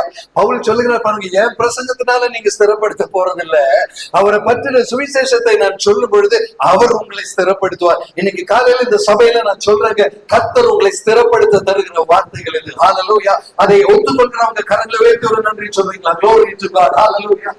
என் வாழ்க்கையில் ஒரு அசுத்தம் இருக்கு, என் வாழ்க்கையில் ஒரு குறைவு இருக்குன்னு ஒத்துக்கொள்ளும் பொழுது அது கர்த்தருடைய கிருபையினால் அவர் உங்களை ஸ்திரப்படுத்துகிறது. அந்த தாழ்மையினால் தான் உங்களால் அது ஒத்துக்கொள்ள முடிகிறது. Glory to God. Hallelujah. இது தேவ கிருபை. இன்னைக்கு நான் இந்த ஞாயிற்றுக்கிழமை காலையில் சொல்றேங்க, தெளிவாக நம்ம நிற்பது தேவ கிருபை. என்னுடைய நிமிஷங்கள்ல இந்த நிமிஷம் நின்று கொண்டு இருக்கிறோம். கர்த்தருடைய ஆவியானவர் தாமே நம்மோடு பேசிக் கொண்டிருக்கிறார். பிரதர், இன்னொரு வசனம் படிக்கிறீங்களா? அப்போஸ்தலர் நடபடிகள் 14:27 ப்ளீஸ். Acts chapter 14 verse 27. அப்போஸ்தலர் நடபடிகள் 14 அதனுடைய 27வது வசனம். நீங்க பாருங்களேன், அவர்கள் அங்கே சேர்ந்து இருக்கும் பொழுது சபை கூடி வர செய்து தேவன் தங்களை கொண்டு செய்தவைகளை எல்லாம் அவர் புறஜாதிகளுக்கு விசுவாசத்தின் கதவை திறந்ததையும் அவர்கள் அறிவித்தார். அப்போஸ்தலர் பவுல் ஜெபிக்கிறாங்க, கர்த்தர் எனக்கு வாசல்களை திறக்கும்படி நீங்க ஜெபிங்க. இந்த வசனத்துல பாக்குறீங்க, கர்த்தர் வாசல்களை திறந்ததை பற்றி நாங்கள் சாட்சி சொன்னோம். ஹல்லேலூயா. Glory to God. என்னை கேட்கிற தெய்வ ஜனமே, உன்னுடைய வாழ்க்கையில நீ யாரிடம் சுவிசேஷம் சொல்ல வேண்டும், உன் வாழ்க்கையில நீ யாரிடம் நீ பேச வேண்டும் என்பதை கர்த்தர் திட்டமிட்டு முன்குறித்து நியமித்து இருக்கிறார். உன் அக்கம் பக்கத்துல யார் இருக்க வேண்டும், உன் வீட்டுல யார் உனக்கு நபர்கள், உன்னுடைய கூட வேலை செய்ய வேண்டியவர்கள் யார், நீ எந்த சபைக்கு நீ போக வேண்டும், எந்த பட்டணத்தில் நீ இருக்க வேண்டும், இதையெல்லாம் கர்த்தர் முன்குறித்து நியமித்தார். நம்ம யாரும் பெங்களூர்ல நம்ம செலக்ட் பண்ணி வரலீங்க, அவர் தான் கொண்டு வந்து வச்சிருக்கிறார். பிறக்கும் போதே நான் பெங்களூர்ல தான் இருக்கணும்னு நினைச்சவங்க யாராவது இங்க இருக்கிறீங்களா? இங்க வந்ததே அவருடைய சித்தம். இங்க ஏன் இருக்கிறோம்னு நமக்கே தெரியல. ஆனா ஒரே ஒரு காரியம், அவர் திறந்த வாசல்னால் நீங்க இங்க இருக்கிறீங்க. Hallelujah. Glory to God. Can we say a big thank you to God today? அவர் தந்த கிருபை இந்த சபையில் இருப்பது, அவர் தந்த கிருபை இந்த பட்டணத்தில் இருப்பது. அப்படி என்றால் இந்த பட்டணத்தில் இந்த சபையில் இருக்கிற உங்களை குறித்த ஒரு எதிர்பார்ப்பை தேவன் வைத்திருக்கிறார். இந்த சபையில் உள்ள மற்றவர்களுக்காக ஜெபிக்க நீ தயாராக இருக்கிறாயா? ஆமென். பிறருக்கு என்று ஜெபிக்க உன்னை பரிசுத்தத்தோடு நீ நடத்தி கொள்வாயா? தேவ பிரசன்னத்தில் உன்னை தாழ்த்த நீ தயாருள்ளவனாக இருப்பியா? அருமையான சகோதரி, ஒரு காரியம் நான் சொல்றேங்க, இந்த சபையில எத்தனை பேர் இருந்தாலும் சரி, நீங்க ஒரு ஆள் தேவ பிரசன்னத்துல பரிசுத்தத்தோடு இருந்து ஜெபிக்க முடிந்தா அத்தனை நபர்களையும் என் தேவன் தொடுவார். Hallelujah. Glory to God. ஆமென். இதுதான் வேத வார்த்தையின் தெளிவு. ஒரே ஒரு மனுஷன் தேவ பிரசன்னத்துல முழங்கால் படிட்டு ஜெபிச்சார், உன்னுடைய கையின் சுத்தத்தின் நிமித்தம் மற்றவர்கள் விடுவிக்கப்படுவார்கள். அது நிச்சயம் அல்லவா? அல்லேலூயா. அந்த பரிசுத்தவானை நீங்க இருக்கிறீங்களா? சகோதரியே நீங்க இருக்கிறீங்களா? இதுதான் ஆவியானவர் கேட்கிற கேள்வி. பரிசுத்தவான்கள் ஒன்று கூடுகிற ஒரு சபையாக இந்த சபை இருக்க வேண்டும் என்பது தெய்வீக எதிர்பார்ப்பு. ஆனால் இன்றைக்கு ஒன்று கூடி இருக்கிறவன் நம்ம யாருமே பரிசுத்தவான்கள் அல்ல என்பது நிஜமான காரியம் கூட. அப்ப அப்படி என்றால் என் கர்த்தர் இந்த கடைசி காலத்தில் நம்மேல் வைத்திருக்கிற எதிர்பார்ப்பு எவ்வளவு பெருசு என்பதை உணர்ந்து நிற்கும்படி தான் ஆவியானவர் இன்றைக்கு நம்மை அழைக்கிறார். கொலோசியர் 4வது அதிகாரத்தின் அடுத்த வசனத்துக்கு வரவீங்களா? ஒரு 4வது வசனம், கொலோசியர் 4 அதனுடைய 4வது வசனம் பாருங்களேன். அப்போஸ்தலனாகிய பவுலுடைய தாழ்மை இன்னும் இங்க விளங்கும்படி அங்க சொல்கிறார். 4வது வசனம் பாருங்களேன். திருவசனம் செல்லும்படியான வாசலை தேவன் திறந்தருளும்படி எங்களுக்காகவும் வேண்டிக் கொள்ளுங்க. அதுக்கு கீழே அடுத்த வசனம், can you put the 5th verse? தமிழ்ல 5வது வசனம் பாருங்க. ஐ மீன் அது படிச்சிருங்க. புறம்பே இருக்கிறவர்களுக்கு எப்படிங்க பிரதர்? புறம்பே இருக்கிறவர்களுக்கு முன்பாய் ஞானமாய் நடந்து காலத்தை பிரயோஜனப்படுத்திக் கொள்ளுங்க. பெங்களூர்ல வாழ்கிற தெய்வ குழந்தைகளே, புறம்பே இருக்கிறவங்க எப்படி இருக்கிறாங்கன்னு குறை சொல்றதுக்கு கர்த்தர் உன்னை வைக்கவில்லை. புறம்பே இருக்கிறவர்களுக்கு முன்பதாய் நீ ஞானமாய் நடந்து கொள்ள. கரங்களை உயர்த்தி ஒரு நன்றி சொல்லலாமா? அருமையான தெய்வ ஜனமே, இந்த வார்த்தை புறம்பே இருக்கிறவங்களுக்கு தெரியாதுங்க. இந்த தெய்வ பிரசனம் புறம்பே இருக்கிறவங்களுக்கு தெரியவே தெரியாதுங்க. ஆனா இன்னைக்கு கர்த்தர் உங்களோட இந்த வார்த்தை இன்னைக்கு இடைப்படுகிறார்னா, புறம்பே இருக்கிறவனுக்கு இந்த ஞானத்தோட நீ நடந்து கொள்ளும்படி கர்த்தர் உன்னை தேர்ந்து கொண்டாரே, அது எவ்வளவு பெரிய பாக்கியம் என்று தெரியுமா? Glory to God. Hallelujah. இன்னைக்கு தெளிவாக ஆண்டவருடைய பிரசனத்தில் நிற்கிறோம். புறம்பே இருக்கிறவர்களுக்கு நீ ஞானத்தோட நடந்து கொள்வாயா? அவர்களுக்கு காலத்தை தக்க விதத்தில் பிரயோஜனப்படுத்தி கொண்டு தெய்வீக சுவிசேஷத்தை சொல்ல ஒவ்வொரு நாளும் உன்னுடைய வாழ்க்கையை ஒரு சாட்சியாக நடத்த நீ கவனமாய் இருப்பாய். அருமையான தெய்வ ஜனமே, உங்க வாழ்க்கை தாங்க சாட்சி. உங்க வாழ்க்கை தாங்க மற்றவங்க பாக்குறாங்க. உங்க பேச்ச தாங்க மற்றவங்க கேட்கிறாங்க. இன்னைக்கு இந்த தெளிவோடு நிற்க தாங்க ஆவியானவர் நம்மை பார்த்து அழைக்கிறார். அருமையான தெய்வ ஜனமே, என் வாழ்க்கை கர்த்தருக்கு முன்பதாக சாட்சினா என் பேச்சு மற்றவங்க பேச்சை விட வித்தியாசமா இருக்கணுமா வேண்டாமா? என்னுடைய செயல்பாடுகள் மற்றவங்களை விட வித்தியாசமா இருக்கணுமா வேண்டாமா? இன்னைக்கு எனக்கும் மற்றவர்களுக்கும் என்ன வித்தியாசம் என்பதை ஒரு விஷயம் உங்க சொந்த மனசாட்சியை பார்த்து கொஞ்சம் கேட்பீங்களா? அவங்க யோசனைக்கும் என் யோசனைக்கும் என்ன வித்தியாசம்? அவங்க பேச்சுக்கும் என் ஒருவேளை கொஞ்சம் விசுவாசத்துல இருக்கிறவங்க சொல்ல, நாங்க எல்லாம் கெட்ட வார்த்தை எல்லாம் பேச மாட்டோம், உடனே பெரிய விசுவாசி ஆயிட்டோம் நம்ம. என்ன கேட்கிற தெய்வ ஜனமே, நீ கெட்ட வார்த்தை பேச வேண்டாம். நீ மற்றவனை குறைவு பேசுகிற சுபாவம் உனக்கு உண்டா? இன்னொருவனுடைய குற்றம் சொல்லுகிற சுபாவம் உனக்கு உண்டா? அது தேவ பிரசனத்தில் அது செல்லாது. தயவு செய்து என்னை கேட்கிற தெய்வ ஜனமே, பரலோக ராஜ்யத்தில் பிரவேசிக்கிற ஒருவனுடைய வாழ்க்கை இந்த உலக வாழ்க்கையில அதனுடைய அடையாளம் தெரியும் என்பதை தான் ஆவியானவர் தெளிவாக அதை உணர்த்துகிறார். ஹல்லேலூயா. அவன் வெளிப்படுத்தின விசேஷம் 19வது அதிகாரத்தின் 8வது வசனம் எடுங்க. அங்க சொல்லப்பட்டிருக்கிறது, பரலோகத்தில் பிரவேசிக்கிறவன் தரிக்கிற வஸ்திரமும் அந்த வஸ்திரத்தின் அர்த்தமும். அப்படி என்றால் உன்னுடைய வாழ்க்கை எப்படி இருக்கணும்னு இந்த வசனம் சொல்லும். வெளிப்பாடு 19:8. Yes please. வெளிப்பாடு 19:8. சுத்தமும் பிரகாசமுமான மெல்லிய வஸ்திரம் தரித்துக் கொள்ளும்படி அவர்களுக்கு அளிக்கப்பட்டது. அந்த மெல்லிய வஸ்திரம் பரிசுத்தவான்களுடைய நீதியை. என்ன கேட்கிற தெய்வ ஜனமே, நீ ஒரு பரிசுத்தவான இருந்தால் உனக்குள் இருக்கிற நீதி தான் கர்த்தர் உனக்கு தருகிற மெல்லிய வஸ்திரம். ஹல்லேலூயா. Glory to God. என்ன கேட்கிற தெய்வ ஜனமே, நம்ம கிட்ட பரிசுத்தமும் இல்லை, நம்ம கிட்ட நீதியும் இல்லை. இது ரெண்டும் இல்லாமல் எப்படிங்க நம்ம தெய்வ ராஜ்யத்துல பிரவேசிக்க முடியும்? இந்த பைபிள்ல இதெல்லாம் எழுதி கொடுத்திருக்கு. பைபிள் நம்ம கையில இருக்காது. இதை வச்சுட்டு நம்ம வேடிக்கையாக நம்ம வாழ்ந்துட்டே இருக்கிறோம். பரிசுத்தம் என்பதும் நம்ம கிட்ட இல்ல. தேவன் நம்மை அசுத்தத்திற்கு அல்ல பரிசுத்தத்திற்கு தான் அழைத்திருக்கிறார் என்பதை நல்லா அறிந்தவர்கள், படிக்கிறவர்கள். ஆனால் இன்றைக்கு காலையில சபைக்குள் வந்திருக்கும் பொழுது எனக்குள் பரிசுத்த அலங்காரத்துடன் நான் கர்த்தரை தொழுது கொள்கிறேன் என்ற மனசாட்சி நமக்கு இருக்கிறதா? எனக்கு கேட்கிற தெய்வ ஜனமே, தயவு செய்து ஆண்டவருடைய பிரசன்னத்தில் இருந்து அவருடைய கிருபையினால் நான் கேட்கிறாங்க, பரிசுத்த குறைவன் ஒரு எண்ணத்தோடு நான் இங்க இருக்கிறேன் என்றால் தயவு செய்து கர்த்தருடைய பாதத்தில் வந்து அதை அறிக்கை செய்து விட்டு விடுவோமா? இந்த கடைசி காலத்தில் அது பிரயோஜனம் இல்லைங்க. உலகமெல்லாம் பாவம் நிறைந்து நிற்கிறது. உங்க சுற்றி பாருங்க, எங்க பாருங்க பப்பு தான், எங்க பாருங்க ரெஸ்டோ பார் தான், எங்க தாங்க ரெஸ்டாரண்ட் தான், எங்க பாருங்க என்டர்டெயின்மெண்ட் தான், எங்க பாருங்க சாட்டர்டே சண்டே ஆனா எப்படி என்ஜாய் பண்ணலாம், எப்படி என்ஜாய் பண்ணலாம். இதுதான் மனுஷனுடைய ஓட்டமே. எவ்வளவு பணம் செலவு பண்ணி என்ஜாய் என்ஜாய் என்ஜாய் என்ஜாய் நினைச்சிட்டு இந்த உலகம் ஓடுகிற இடத்துல உன்னுடைய தேவ பிரசனத்துல ஞானத்தோடு நின்று கொண்டு அவர்களுக்காக ஜெபிக்கிற ஒரு மனுஷனாக நீ இருப்பாயா? Glory to God. Hallelujah. இதல்லவா கர்த்தர் நம்மை தந்திருக்கிற உத்தரவாதம். அருமையான தெய்வ ஜனமே, இனி காலம் அதிகம் செல்லாது என்பதை அறிந்து அந்த தெய்வ பிரசன்னத்துல அந்த உண்மையோடு நிக்க நீங்களும் நானும் தயாரோடு நம்ம இருக்கிறோமா? கொஞ்சம் திருப்பி வருவோமா? மத்தேயு சுவிசேஷம் 24வது அதிகாரம் அதனுடைய 6வது வசனத்தை படிச்சோம். 6ல இருந்து கொஞ்சம் திருப்பி நம்ம பார்க்கலாமா? கடைசி காலத்தில் எவ்வளவு எச்சரிக்கையாக இருக்கணும் என்று இயேசு கிறிஸ்து சொன்னார். அந்த எச்சரிக்கை என்னுடைய உங்களுடைய வாழ்க்கையில் இருக்கான்னு கொஞ்சம் பார்ப்போமா? மத்தேயு 24:6 பாருங்களேன். யுத்தங்களையும் யுத்தத்தின் செய்திகளையும் கேள்விப்படுவீர்கள், கலங்காதபடி எச்சரிக்கையாக இருங்கள், இவைகள் எல்லாம் சம்பவிக்க வேண்டியது, ஆனாலும் முடிவு உடனே வராது. என்னென்ன கேட்பீங்க அங்க பாருங்களேன். கலங்காதபடி எச்சரிக்கையா இருங்க, யுத்தத்தின் செய்தியை கேள்விப்படுவீர்கள். இதை கேட்கிற காலத்துலதான் நம்ம வாழ்ந்துட்டு நம்ம இருக்கிறோம். இன்னைக்கு நமக்கு எல்லாம் தெரியும், அமெரிக்காவுக்கு இந்தியாவுக்கு நடக்கிற பிரச்சனை எல்லாருக்கும் தெரியும். அங்க இருந்து ஒரு டாரிஃப போட்டாங்க, இங்க இருக்கிற பிசினஸ் போச்சு. போன வாரம் தான் ஒரு மீட்டிங்ல உட்கார்ந்துட்டு இருந்தேன். எங்கேயோ நார்த் இந்தியால ஷூ பிசினஸ் கம்ப்ளீட்டா க்ளோஸ் பண்ணிட்டாங்க, டைமண்ட் பிசினஸ் க்ளோஸ் பண்ணிட்டாங்க, திருப்பூர்ல டெக்ஸ்டைல் ஒண்ணுமே நடக்காம இருக்கு, கேரளாவில கிட்டெக்ஸ்ங்கிற கம்பெனி வந்து அவன் இருக்கிற ஸ்டாக் எல்லாம் 50% டிஸ்கவுண்ட்ல நடு ரோட்ல எடுத்து போட்டு வித்துட்டு இருக்கிறான். இன்னைக்கு நீங்க பாத்தீங்கன்னா பஞ்சங்கள், நிறைய நெருக்கடி, நிறைய கஷ்டம், பண வசதி இல்லாத ஒரு சூழ்நிலை, ஜனங்களால வாழ முடியாத நெருக்கடிக்குள்ள இருக்கிறோம் என்பதை காணும் பொழுது அடுத்த வசனம் படிக்கும் பொழுது இயேசு அதை சொல்லி இருக்கிறார். பாருங்களேன் அடுத்த வசனம். ஆமென். ஜனத்துக்கு விரோதமாய் ஜனமும், ராஜ்யத்துக்கு விரோதமாய் ராஜ்யமும் எழும்பும். இதுதான் ட்ரம்புக்கும் இந்தியாவுக்கும் ஒத்து வராதது. இதுதான் யூரோப்பியன் யூனியனுக்கும் ட்ரம்புக்கும் ஒத்து வராதது. ஜனத்துக்கு விரோதமாய் ஜனம், ராஜ்யத்துக்கு விரோதமாய் ராஜ்யம் எழும்பும்னு இயேசு சொன்னாரா இல்லையாங்கிறத வசனம் சொல்லும். இரண்டாவது, பஞ்சங்களும் கொள்ளை நோய்களும் அவன் பாருங்க, பூமி அதிர்ச்சிகளும் பல இடங்களிலும் உண்டாகும். இன்னைக்கு எங்க பாரு நியூஸ் பூமி அதிர்ச்சி தான். எல்லா இடத்துலயும் ரிக்டர் ஸ்கேல்ல 8.3, ரிக்டர் ஸ்கேல்ல 7.3, 7.6, இததான் நியூஸ்ல நம்ம படிக்கிறோம். பூமி அதிர்ச்சிகள் உண்டாகும், பஞ்சங்கள் உண்டாகும். பஞ்சம்னா நீங்க உடனே நினைச்சுவீங்க சாப்பாடு இல்லாம போகணும். காசால மட்டும் பஞ்சம் வந்துருச்சுன்னா வேர்ல்டுல டிக்ளேர் பண்ணிட்டாங்க. அந்த நியூஸ் ஐட்டம் என்கிட்ட இருக்கு. இஸ்ரேல் காசாக்கு அங்க போர் நடக்கிறது, காசால பஞ்சம் டிக்ளேர் பண்ணிட்டாங்க. பஞ்சம்னா என்ன?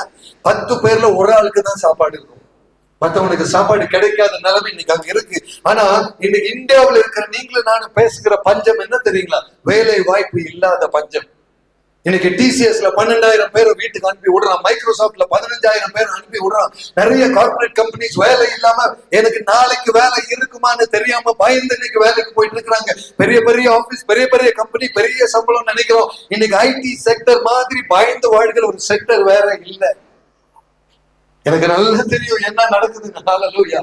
நிறைய கம்பெனிகள் இருக்கிற நிறைய டாப் எக்ஸிகியூட்டிவ்ஸ் வந்து சொல்றாங்க, என்னுடைய வேலை நாளைக்கு இருக்குமான்னு தெரியலன்னு சொல்றாங்க. அருமையான தெய்வ ஜனமே, நிறைய ஒர்க் பிரஷர், நாளைக்கு என் வேலை இருக்குமான்னு தெரியாது. ரீசென்ட்லி சகோதரி வேலை செய்யற ஏர்பஸ் கம்பெனில இருந்து, you know your vice president HR is going in November.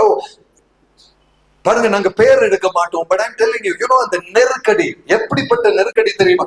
அந்த மனுஷன் வந்து can you please pray for me, என்னை கேட்கிற தெய்வ ஜனமே, விட்டு போறது நல்லா சொல்லிட்டு it's okay I'm taking a கால்னு சொல்லிடுவாங்க.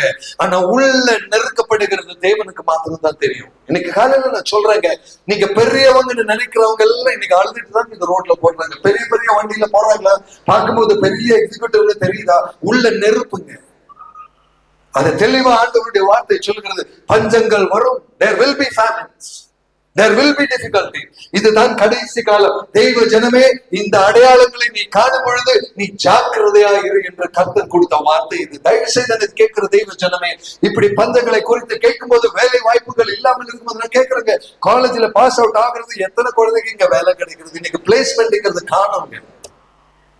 ஐஐடியில் இருக்கிற ஒரு ப்ரொஃபசர் போன வாரத்தை ஒரு வாட்ஸ்அப்ல மெசேஜ் அனுப்புறாரு, எங்க காலேஜ்ல குழந்தைகளுக்கு பிளேஸ்மெண்ட்டுக்காக கொஞ்சம் உதவி செய்வீங்களா, கொஞ்சம் வேலை கிடைக்கிறதுக்கு. ஐஐடியில இருந்து கூப்பிட்டு கேட்கறாங்க வேலை. ஐஐடியில படிக்கிறவனுக்கு வேலை கிடைக்காத சரித்திரமே இல்லை. இன்னைக்கு ஐஐடியில படிக்கிறவனுக்கே வேலை இல்லை. அவர் என்ன சொல்றாரு தெரியுங்களா? அவங்க எல்லாம் 30 லட்சம் 50 லட்சம் பேக்கேஜ் வாங்குறவங்க.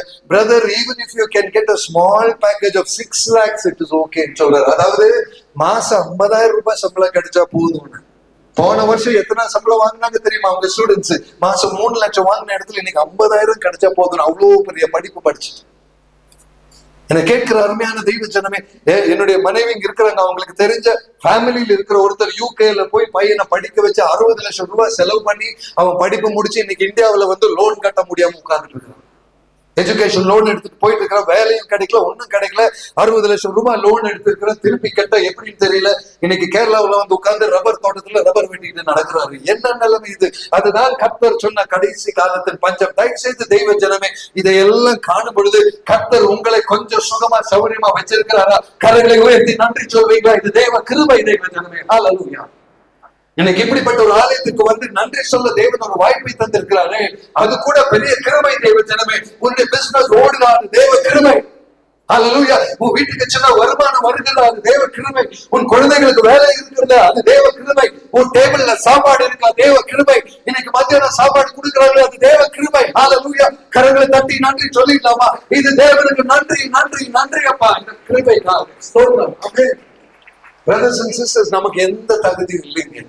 ஆண்டவர் நடத்தாம நம்மளால ஒருவரால் கூட நடக்க முடியாது. இந்த உண்மையை நான் வெளிப்படையா நான் சொல்றேங்க. இந்த காலத்துல இனி ஆண்டவரால நடத்தப்படாமல் ஒரு விசுவாசியால நடக்க முடியாது, வாழ முடியாது. மிக மிக மிக தெளிவா நான் சொல்றேன் உங்க முன்னால. அதனாலதான் அப்போஸ்தலனாகிய பவுல் பாருங்க, தெளிவாக எனக்காகவும் ஜெபிங்கன்னு அவர் கேட்கிற காரியம். இன்னைக்கு நம்மளும் அதே நிலைமையில தான் இருக்கிறோங்க. ஒரு 100 பேர் ஜெபிச்சா தாங்க நம்ம வாழ்க்கை நல்லா இருக்க முடியும். அந்த ஜெபிக்கிற 100 பேரும் தேவனுக்கு முன்பதாக பரிசுத்தவான்களா இருக்கிறதும் தேவை. அப்படிப்பட்ட பரிசுத்தவான்கள் இல்லாமல் செய்வது சாத்தானுடைய சூழ்ச்சி. பரிசுத்தத்தில் இருக்கிறவர்களை கூட இழுத்து கீழே போடுவது சாத்தானுடைய வேலை இன்னைக்கு. அதனாலதான் உண்மையா நான் கேட்கிறாங்க, தேவ ராஜ்யம் வளர்த்தப்பட, ஆண்டவருடைய வார்த்தை இந்த புறஜாதிகளுக்கு எட்டப்பட நீங்க பரிசுத்தவானா இருந்து கொஞ்சம் ஜெபிக்க வைங்களா? ஹல்லேலூயா, glory to God. தயவு செய்து கேட்கிறேன், இதுதாங்க தேவனுடைய விருப்பம் கூட, இதுதாங்க கர்த்தருடைய எதிர்பார்ப்பு. தேவனுடைய இருதயம் எவ்வளவு வேதனையோடு இன்னைக்கு இருக்கிறது தெரியல. சபையை பார்க்கும் பொழுது கர்த்தருடைய பிரசனம் வேதனையோடு நிற்கிறதை நான் காண்கிறேன். சொந்த நீங்க யூடியூப்ல போய் பாருங்களேன், நீங்க எல்லாம் நிறைய வீடியோ பாப்பீங்க, மெசேஜ் பாப்பீங்க. எந்த பெரிய சர்ச்சை எடுத்தாலும் பெரிய ஒரு எல்இடி ஸ்கிரீன் இருக்கும் பின்னால. அங்க நிறைய படங்கள், தண்ணி ஒழுகிறது, அது இது. பாட்டு பாடும்போது அந்த வார்த்தைகள் வருமே தவிர பின்னால நிறைய வேற என்னமோ நடந்துட்டு இருக்கும். பெரிய கொயர் வச்சிருப்பாங்க, பெரிய டெக்கரேஷன், பெரிய லைட், பெரிய மியூசிக் சிஸ்டம், PA சிஸ்டம், அது இதுன்னு வச்சிருப்பாங்க. கேட்கறதுக்கும் பாக்குறதுக்கும் எல்லாம் நல்லா இருக்குங்க. ஆனா உண்மையான தெய்வ பிரசனம் இருக்கிற சபை அப்படி இருக்காதுங்க. தயவு செய்து நான் சொல்றேங்க, ஒரு ஆராதிக்க வந்து இருக்கிற இடத்துல தேவனை தவிர டெக்னாலஜியை உயர்த்துக்கிற ஒரு இடமாக அது இருந்தால் அது உண்மையான தெய்வ ஆராதனை அல்லைங்க. தெளிவா நான் சொல்றேங்க. இது வெளிப்படுத்தின விசேஷத்துல அவ்வளவு கிளியரா சொல்லப்பட்டிருக்கிறது. கடைசி காலத்தில் the deceiver will come and sit in the altar. அந்த பலிபீடத்துல சாத்தான் வந்து பரிசுத்தவானை போல வேஷம் போடுவார். இன்னைக்கு இதைத்தான் நம்ம பார்த்துட்டு இருக்கிறோம் நிறைய சபைகள்ல. தயவு செய்து அதை கண்டு விழுந்து விடாதே, எச்சரிக்கையா இருந்து கொள் தெய்வ ஜனமே. ஹல்லேலூயா. உன்னுடைய கடைசி காலத்தின் ஆராதனை எங்க? ஒரு பாயை விரிச்சு தரையில் உட்கார்ந்து சும்மா கையை தட்டி பாடி ஆராதிச்ச தாத்தா பாட்டியினுடைய ஆராதனை இன்னைக்கு எங்க என்று ஆவியானவர் கேட்கிறார். அந்த உண்மை இல்லையே, அப்படிப்பட்ட ஆராதனை இல்லையே. இன்னைக்கு கரண்ட் இல்லைன்னா, கீபோர்டு இல்லைன்னா பாட்டு வராது. கையை தட்டி பாடி ஆராதிக்க நமக்கு தெரியல. அருமையான தெய்வ ஜனமே, பவுலும் சீலாவும் நடுநாவல எப்படிங்க ஆராதிச்சாங்க? கீபோர்டா போட்டு கொடுத்தாங்க. அங்க பிரகாசம் கூட இல்ல, வெளிச்சம் கூட இல்லைன்னு எழுதப்பட்டிருக்கு. அந்த நடுராவில சங்கிலிகள் கட்டப்பட்டு சிறைச்சாலைக்குள்ள இருந்து தேவனை ஆராதிக்க முடியும்னா இன்னைக்கு எந்த வசதியும் இல்லாமல் ஆராதிக்க உன்னால் முடியணும் தெய்வ ஜனமே. glory to God. hallelujah. இதுதான் தேவ கிருபை, இதுதான் உண்மையின் ஆராதனை. ஆராதனை எழும்போது மிஷின்ல இருந்து அல்ல, ஆராதனை எழும்போது உன் இருதயத்தில் இருந்து. glory to God. hallelujah. அந்த இருதயத்தில் இருந்து எழுப்புகிற ஆராதனையின் உடமையாக நீ இல்லை என்றால் எப்படி நீ தேவ பிரசன்னத்துல கணக்கு கொடுக்க போகிறாய் வருகிற நாட்களில்? will you be ready to worship God? அதுதான் தேவன் கேட்கிற பெரிய கேள்வி. பரலோகத்திற்கு போயிட்டீங்கன்னா இன்னும் கொஞ்சம் கஷ்டங்க. அங்க இடைவிடாமல் இரவும் பகலும் ஒரே வேலை தான். பரிசுத்தர் பரிசுத்தர் பரிசுத்தர்னு சொல்லி ஆராதிச்சுட்டே இருக்கணுங்க. அதனாலதான் இங்க இடைவிடாமல் ஜெபம் பண்ணி இன்னைக்கே பழகிக்கோப்பான்னு தான் சொன்னாங்க. glory to God. அங்க போனா வேற வேலை இல்லைங்க. அங்க பிரியாணி எல்லாம் செய்ய வேண்டாங்க, அங்க வராதது. அங்க நம்ம செய்ய வேண்டிய ஒரே வேலை சிங்காசனத்துக்கு முன்பதாக இருக்கிறவரை பார்த்து அவரை தொழுது கொள்வதை தவிர வேற எந்த வேலையும் நமக்கு இல்லைங்க. glory to God. hallelujah.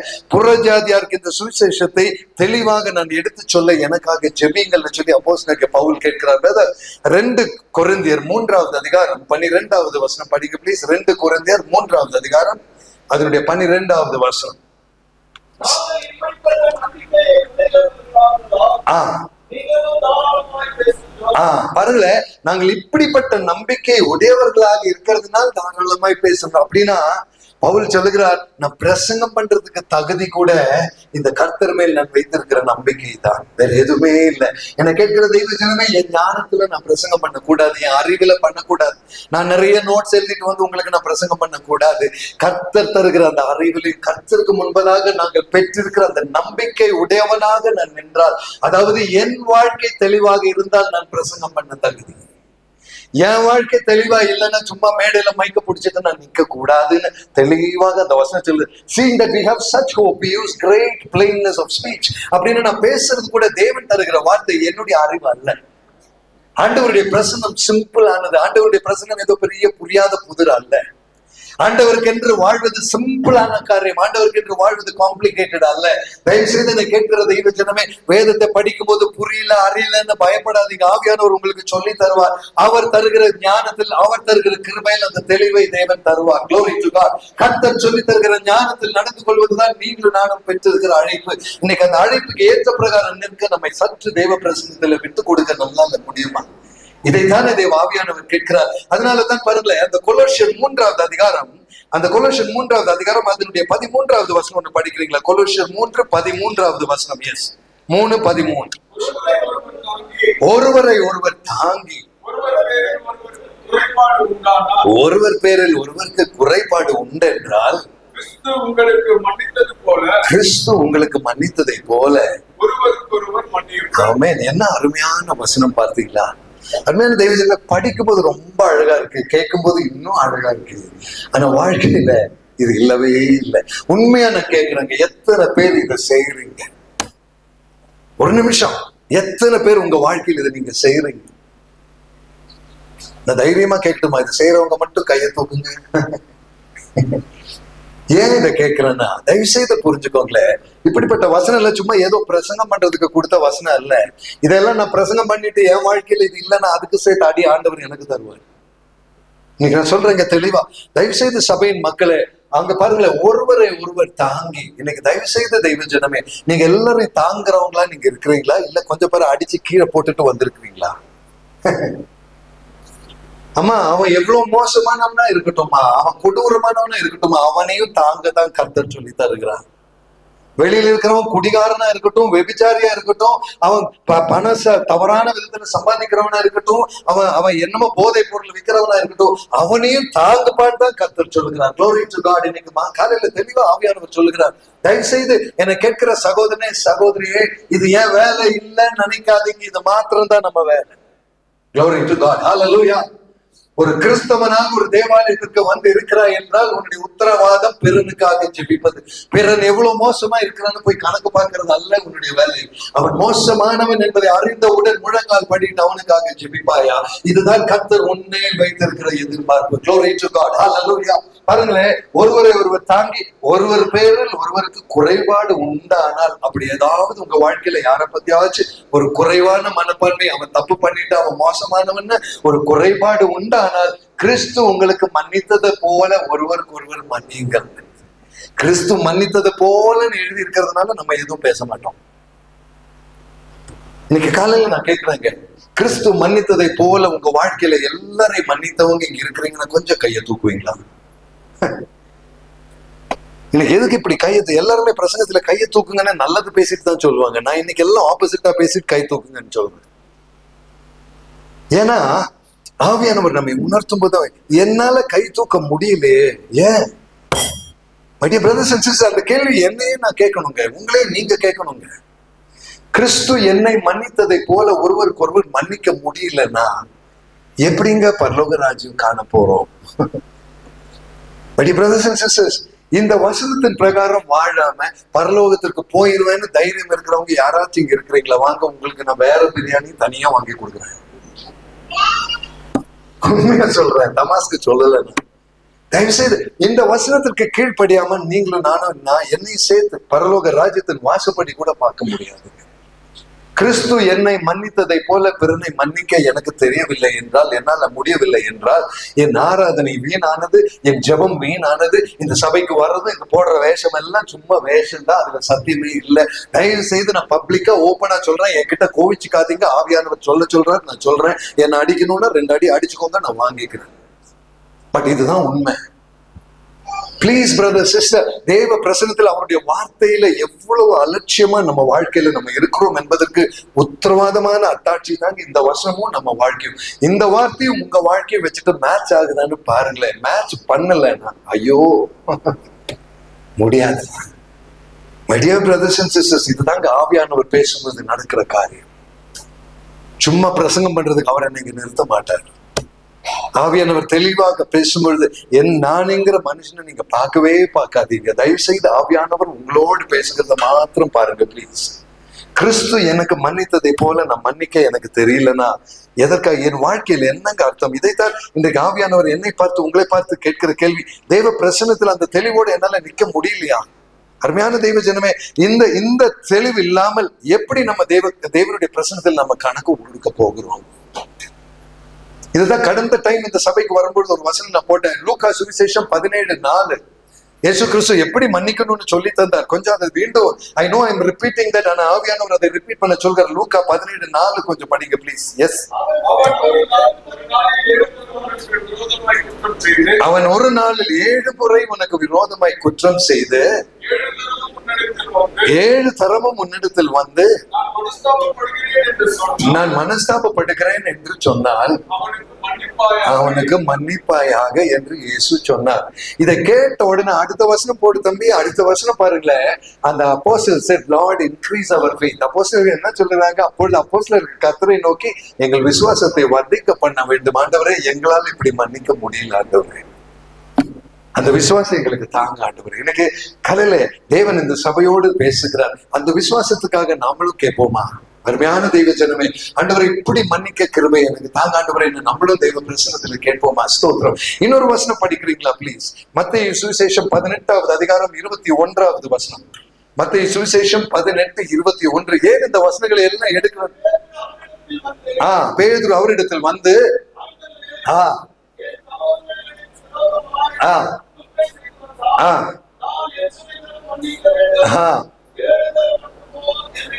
அப்ப அடுத்த வசனமும் படிச்சிருங்க பாஸ்டர். அதற்கு இயேசு 7 தடவை மாத்திரம் அல்ல, தேங்க்யூ பாஸ்டர், 7 தடவை மாத்திரம் அல்ல 70 தடவை என்று உனக்கு சொல்லுகிறேன். என்ன கேட்கிற தெய்வ ஜனம், இந்த வசனம் நமக்கு எல்லாம் தெரிஞ்ச வார்த்தை தான். ஆனா இன்னைக்கு காலையில ஆண்டவர் கேட்கிற கேள்வி, நீ இப்படி மற்றவர்களை மன்னிக்கிறவனாக நீ இருக்கிறாயா? உன்னுடைய வாழ்க்கையில் இப்படிப்பட்ட மன்னிப்பின் சுபாவம் உனக்குள் உண்டா? அருமையான தெய்வ ஜனமே, யாரையாவது மன்னிக்காம யார் மேலேயாவது வெறுப்ப வச்சுட்டு இன்னைக்கு நம்ம வந்திருக்கிறோம்னா தயவு செய்து இந்த வசனங்கள் நம்ம கீழ்ப்படியும்படி தான் கர்த்தர் நமக்கு தருகிறார். பாஸ்டர் 1 கொரிந்தியர் 13வது அதிகாரம் அதனுடைய 4 முதல் 7 வரைக்கும் கொஞ்சம் படிப்பீங்களா? 1 கொரிந்தியர் 13, 4, 5, 6, 7. தயவு செய்து அதை படிக்கும்படி கேட்டுக்கொள்கிறேன். 1 கொரிந்தியர் 13, 4 முதல் 7.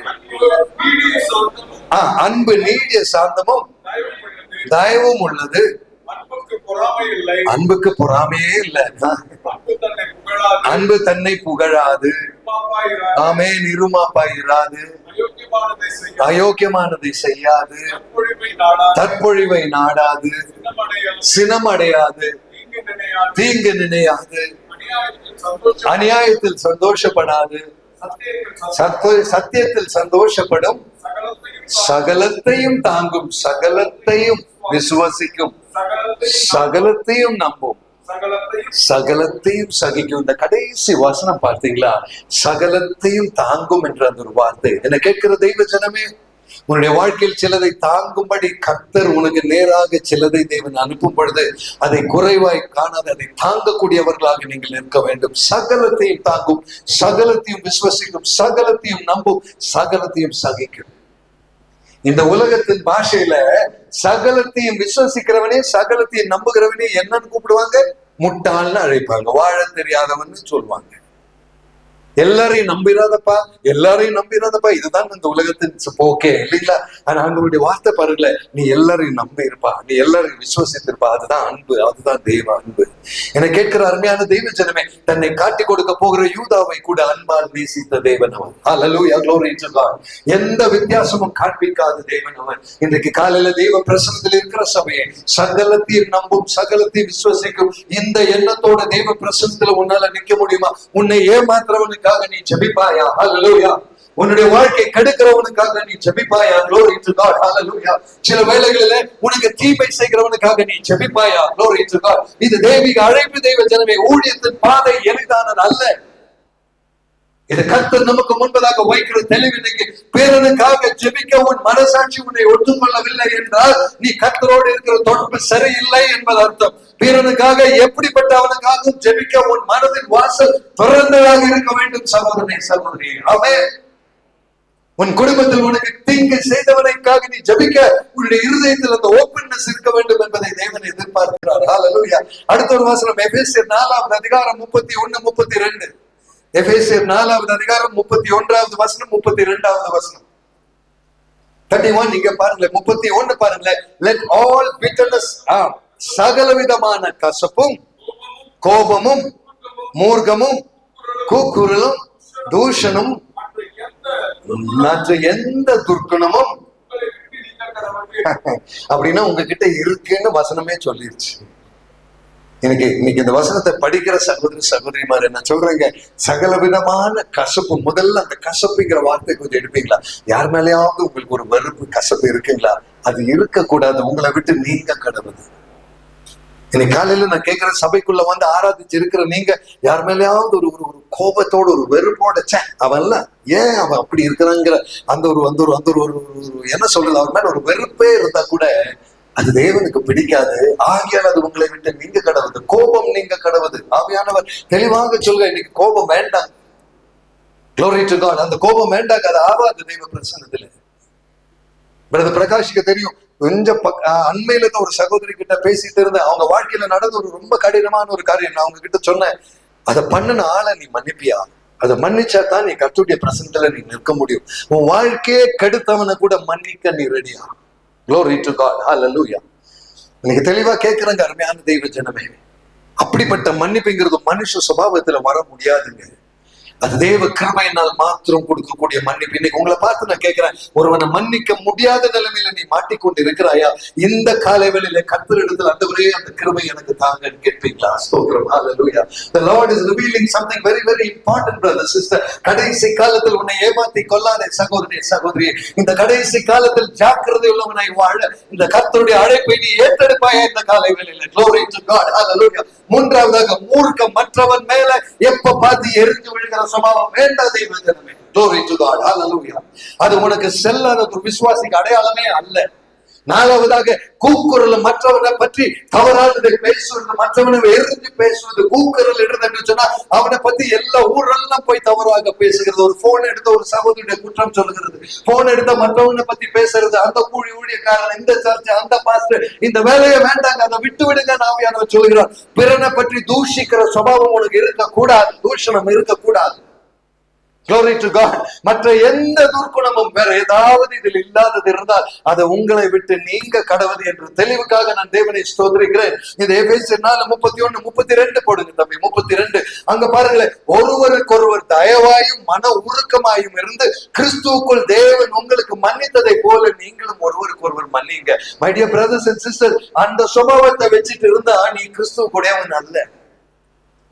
கிறிஸ்து மன்னித்ததை போல நீ மன்னிக்கிறன்னா அந்த சுபாவம் உனக்குள் வராது. ஒருவேளை நீ இந்த 32 வசன பிரகாரம் வாழலாம், இப்படி முடியலன்னா அந்த 31வது வசனம் தான் உன் வாழ்க்கையா இருக்கும்.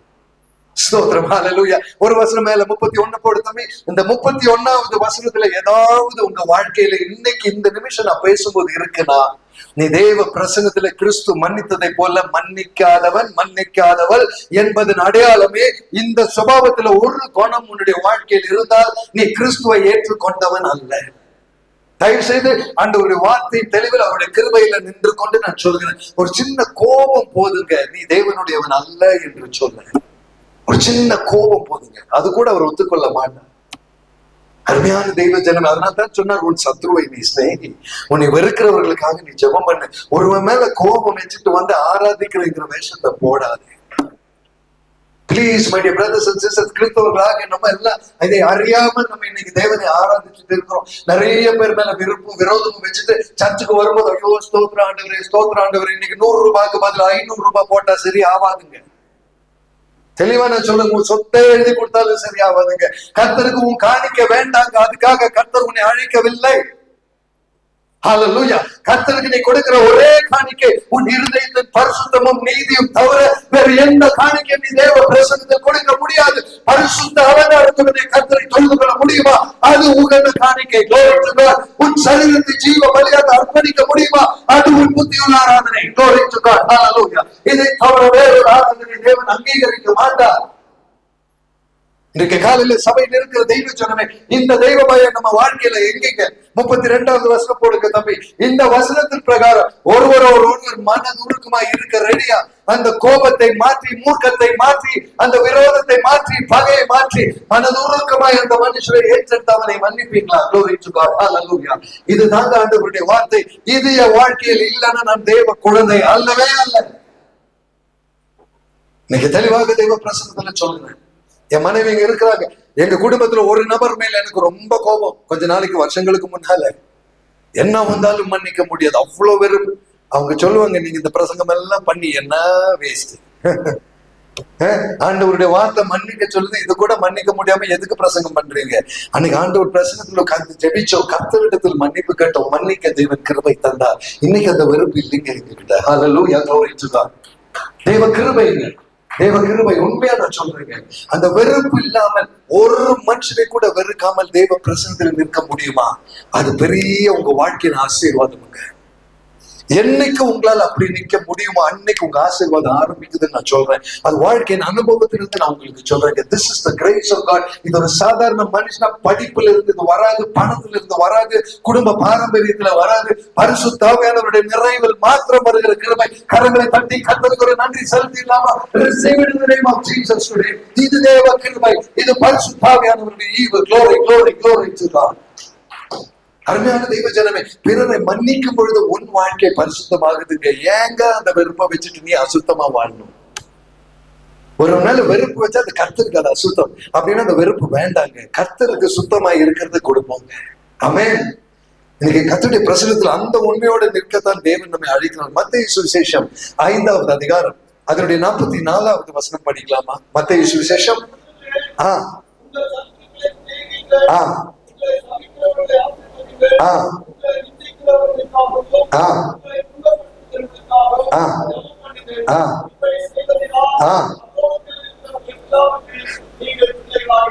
ஓ அப்படி செய்யலன்னா பாஸ்டர், அப்படின்னா நம்ம எல்லாம் எப்படி பிள்ளையா?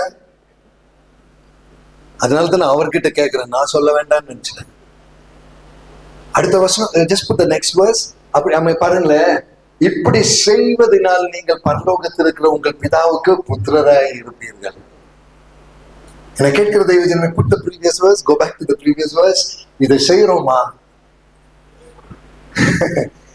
சத்துருக்களை சிநேகிக்கிறவங்க எல்லாம் கொஞ்சம் கையை தூக்குங்க பார்க்கலாம். Praise the Lord. இருக்கிறாங்க இல்ல? கண்டிப்பா இருக்கணும் சபையில. அதனால தான் நான் கேட்டேன், ஒரு ஆள் இருந்தா கூட போதும்.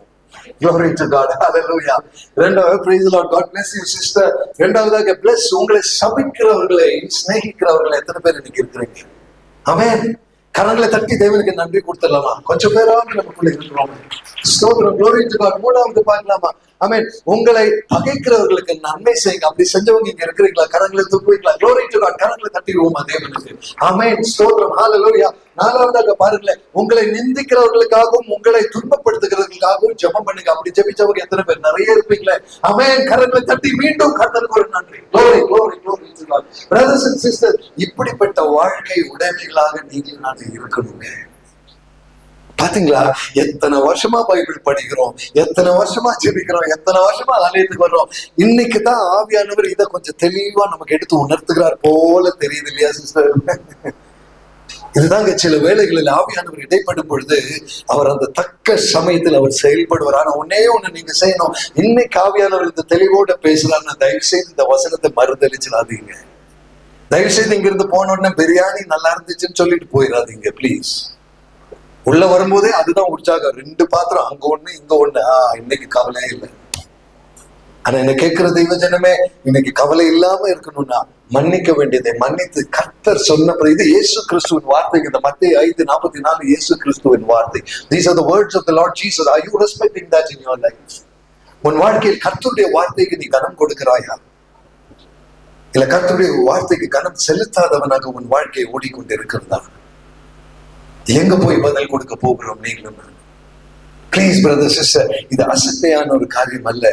தேவ பிரசன்னத்தில் இப்படி வாழக்கூடாது. இப்படிப்பட்டவர்களை நீங்கள் செய்வீர்கள் என்றால் now put the next verse. அப்பொழுது மாத்திரம் நீங்கள் பரலோகத்திற்கு உங்கள் பிதாவுக்கு புத்திரராக, that ye may be children of your father which is in heaven. Hallelujah. அவர் சூரியனை நல்லவன் மேலும் கெட்டவன் மேலும் உதிக்க செய்கிறார். அதுதான் போட்டிருக்கு. அவர் மழையை நல்லவன் மேலும் நீதி உள்ளவன் மேலும் இல்லாதவன். தட் மீன்ஸ் வெளியில இருக்கிற மனுஷனையும் உங்களையும் என்னையும் பார்த்தா ஒரே மாதிரி தாங்க தெரியும். சூரியன் அப்படியே வரும், மழையும் அப்படியே வரும். நேற்று சாயங்காலம் உங்க ஊர்ல மழை வந்ததுங்களா? அது அவனுக்கும் வந்திருக்கு, உங்களுக்கு மாத்திரம் இல்ல. இன்னைக்கு காலையில வெயில் வந்தது, அவனுக்கும் வந்திருக்கு. அந்த வித்தியாசம் எல்லாம் யாருக்கும் கர்த்தர் காண்பிக்க மாட்டார். ஆனா நீ உண்மை உள்ளவனாக நிற்பாய் என்றால் உனக்கு வருகிற ஒரு பெரிய வித்தியாசம் என்ன தெரியுமா? நீங்கள் பரலோகத்திற்கு உங்கள் பிதாவுக்கு புத்திரராய் இருப்பீர்கள். ஹல்லேலூயா, glory to God. ஆமென். இந்த பெங்களூர்ல 2 வகையான ஜனங்கள் இருக்குங்க. பரலோகத்தின் தேவனுடைய புத்திரர்களும் பிசாசனுடைய புத்திரர்களும் 2 வகை. அந்த எந்த கூட்டத்துல நீங்க இருக்கிறீங்க? இன்னைக்கு இதைத்தான் ஆவியானவர் கேட்கிறார். உன்னுடைய வாழ்க்கை சொல்லும் நீ யாருடைய குழந்தை என்று. அருமையான சகோதரி சகோதரி, இன்னைக்கு இந்த மெசேஜ் முடிச்சு ஒருவேளை கர்த்தருடைய பந்திக்கு முன்பதாக நம்ம வருகிறோம் என்று நான் நினைக்கிறேன். அங்க வரும் பொழுது அவருடைய திரு சரீரமும் திரு ரத்தமும் எதற்காக என்பதை சற்று உணர்ந்தோமானால், ஆண்டவரை நீர் மன்னித்ததை போல மன்னிக்க கிருபை தாங்கப்பா. அல்லேலூயா. ஆண்டவரை நீர் மன்னித்ததை போல மனப்பூர்வமாய் மன்னிக்க கிருபை தாங்க. இன்னைக்கு நான் ஒரு காரியம் கேட்கட்டுங்களா? நீங்க அமர்ந்திருக்கிற அத்தனை பேரையும் பார்த்து நான் கேட்கிறேன், யாரையாவது ஒருவரை நான் மன்னிக்கணும்னு மனசாட்சியில உணர்ற நீங்க கொஞ்சம் கையை தூக்குவீங்களா? கண்டிப்பா நான் தூக்குறேன். நம்ம எல்லாரையும் மன்னிச்சிட்டோம் நம்மளால சொல்ல முடியாது. Thank you so much. உங்க கையை கீழே போட்டுருங்க. அந்த நபரை இன்னைக்கு மன்னிச்சிருவீங்களா தெய்வ ஜனமே? காரணம், நீ மன்னிப்பதன் நிமித்தம் நீ கர்த்தருக்கு கொடுக்கிற கனம் அது. ஆமென். அந்த மனுஷனுக்கு நான் இறங்கி போற மாதிரி இருக்கும்னு நிறைய பேர் நினைக்கலாம். அவன் எனக்கு செஞ்ச துரோகத்துக்கெல்லாம் நான் ஏதோ சரண்டர் பண்ற மாதிரி தெரியுதே பிரதர். இல்லவே இல்லைங்க. நீ மன்னிக்கும் பொழுது கர்த்தர் உனக்காக யுத்தம் செய்வார். Glory to God. Hallelujah. நீ மன்னிக்கும் பொழுது உன் பிரச்சனை கர்த்தருடைய பிரச்சனையாக அவர் ஏற்றுக்கொள்வார். ஆமென். Receive it in the name of Jesus. உன்னை யார் நிந்தித்தானோ அவன் முன்னிலையில் கர்த்தர் உன்னை கனம் செய்வார். கர்த்தர் உன்னை உயர்த்துவார். எங்க நீ மிதிக்கப்பட்டியோ அங்க உன்னை உயர்த்துவார். Receive it in the name of Jesus today. Hallelujah. கீழ்ப்படிதல். God is loving only obedience. அதனாலதான் obedience is better than sacrifice. நீ ஒரு பலியிடுவதை விட கீழ்ப்படிதலே கர்த்தருக்கு தரமான acceptable காரியம். Glory to God. Amen. இந்த கீழ்ப்படிதலை உடையவர்களாக நீங்களும் நானும் நிற்க தெய்வீக அழைப்பை ஏற்றுக்கொண்டு கர்த்தாவே இந்த கிருபை எனக்கு தாங்க ஆண்டவரே. இன்னைக்கு தெய்வ பிரசன்னத்தில் இருக்கிற உங்களை பார்த்து நான் கேட்கிறேங்க, வாழ்க்கையில எதுவுமே இன்னொரு மனுஷனை காண்பிக்க செய்யாதீங்க சகோதரியே, செய்யாதீங்க சகோதரனே. ஒரு மனுஷனை காண்பிக்கவோ சமுதாயத்தை காண்பிக்கவோ செய்யாதீங்க. வேதாகமம் தெளிவா சொல்லுகிறது. கொலோசியர் 3:23 please.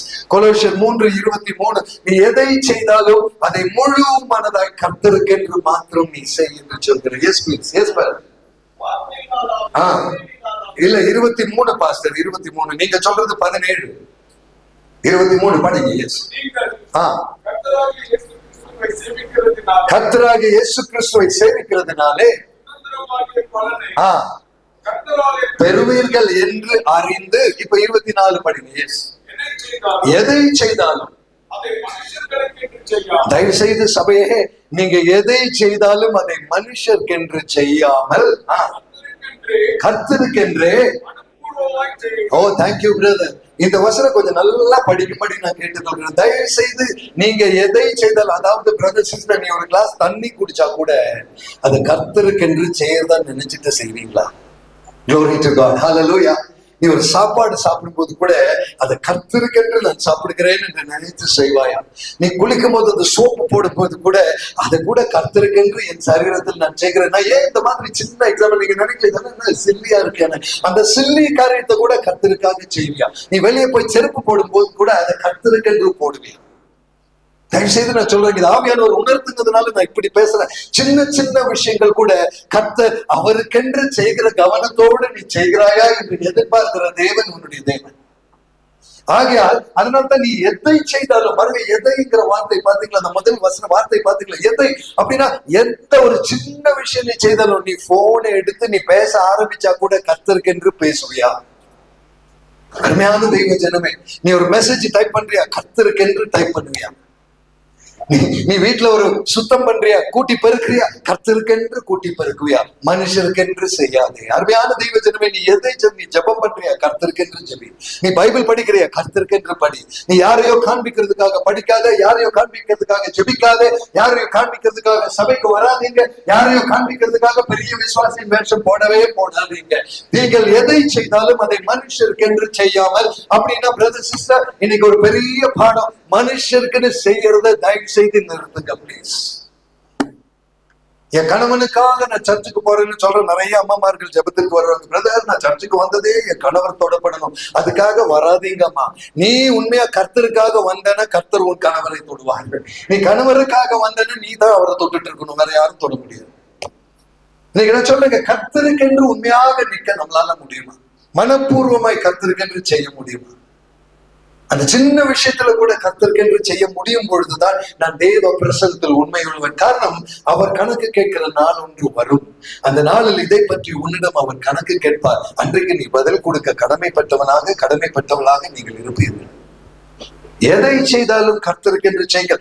never do anything other than for the Lord. இன்னைக்கு மாலையில தேவ பிரசன்னத்துல நிற்கும் பொழுது இந்த தெளிவு நம்ம இடத்துல உண்டா? பிரசங்கியின் புஸ்தகம் 9வது அதிகாரம் கொஞ்சம் எடுக்கிறீங்களா? the book of Ecclesiastes chapter 9 அதனுடைய 10வது வசனம். பிரசங்கி 9:10 பாருங்களேன். உன்னுடைய கிரியைகள் எல்லாம் இந்த உலகத்துல தான். நீ பாதாளத்துக்கு போயிட்டு நாங்க உன்னால ஒண்ணுமே பண்ண முடியாது. இது சாலமோனுடைய வார்த்தைகள் பாருங்களேன். whatever your hand finds to do it with your might, for there is no work and no device nor knowledge nor wisdom in the grave where you are going.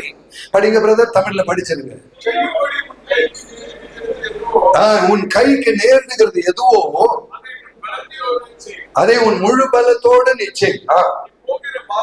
நீ போகிற பாதாளத்திலே ஞானமும் எதுவுமே இல்லை அப்படின்னு இந்த வாழ்க்கை முடிச்சிட்டு நீ முடிஞ்சு நீ எதை தப்பா வாழ்ந்து பாதாளத்துல போயிட்டேன்னா அங்க போய் உன்னால எதுவும் செஞ்சு அங்க ஞானமும் வராது, அங்க அறிவும் வராது, அங்க ஒண்ணுமே நீ திருத்தி கொள்ள முடியாது. இந்த பூமியில நீ உயிரோடு இந்த சரீரத்தில் இருக்கிற நாட்களில செய்ய வேண்டியதை செம்மைப்பட செய். அவ்வளவுதான் அங்க தெளிவா ஆண்டவருடைய வார்த்தை சொல்லியாச்சு. இந்த வாழ்க்கையில நீ சரியா வாழலன்னா அதுக்கப்புறம் நித்திய பாதாளத்துல போனதுக்கு அப்புறம் வருத்தப்பட்டு காரியமே இல்லை, உன்னால எதுவுமே திருத்தி கொள்ள முடியாது. தயவு செய்து ஆண்டவருடைய வார்த்தை தெளிவை கொஞ்சம் உணர்ந்து கொஞ்சம் ஏற்றுக்கொள்வீங்களா பிரதர்? அடுத்த ஒரு வசனம் கூட பிரதர், எபேசியர் 6வது அதிகாரம் 7வது வசனம் ப்ளீஸ். எபேசியர் 6வது அதிகாரம் அதனுடைய 7வது வசனம். glory to God, hallelujah. 6:7 அது எப்படி இருக்கிறது? with good will doing the service as to the Lord and as not unto men. அடிமையான ஆறாவது தமிழ்ல அது 6 இருக்கும், இல்லைன்னா 8 இருக்கும் பிரதர். தமிழ்ல மாறி வரும். ஆமா, மனுஷருக்கு என்று 6வது வசனம். எஸ்,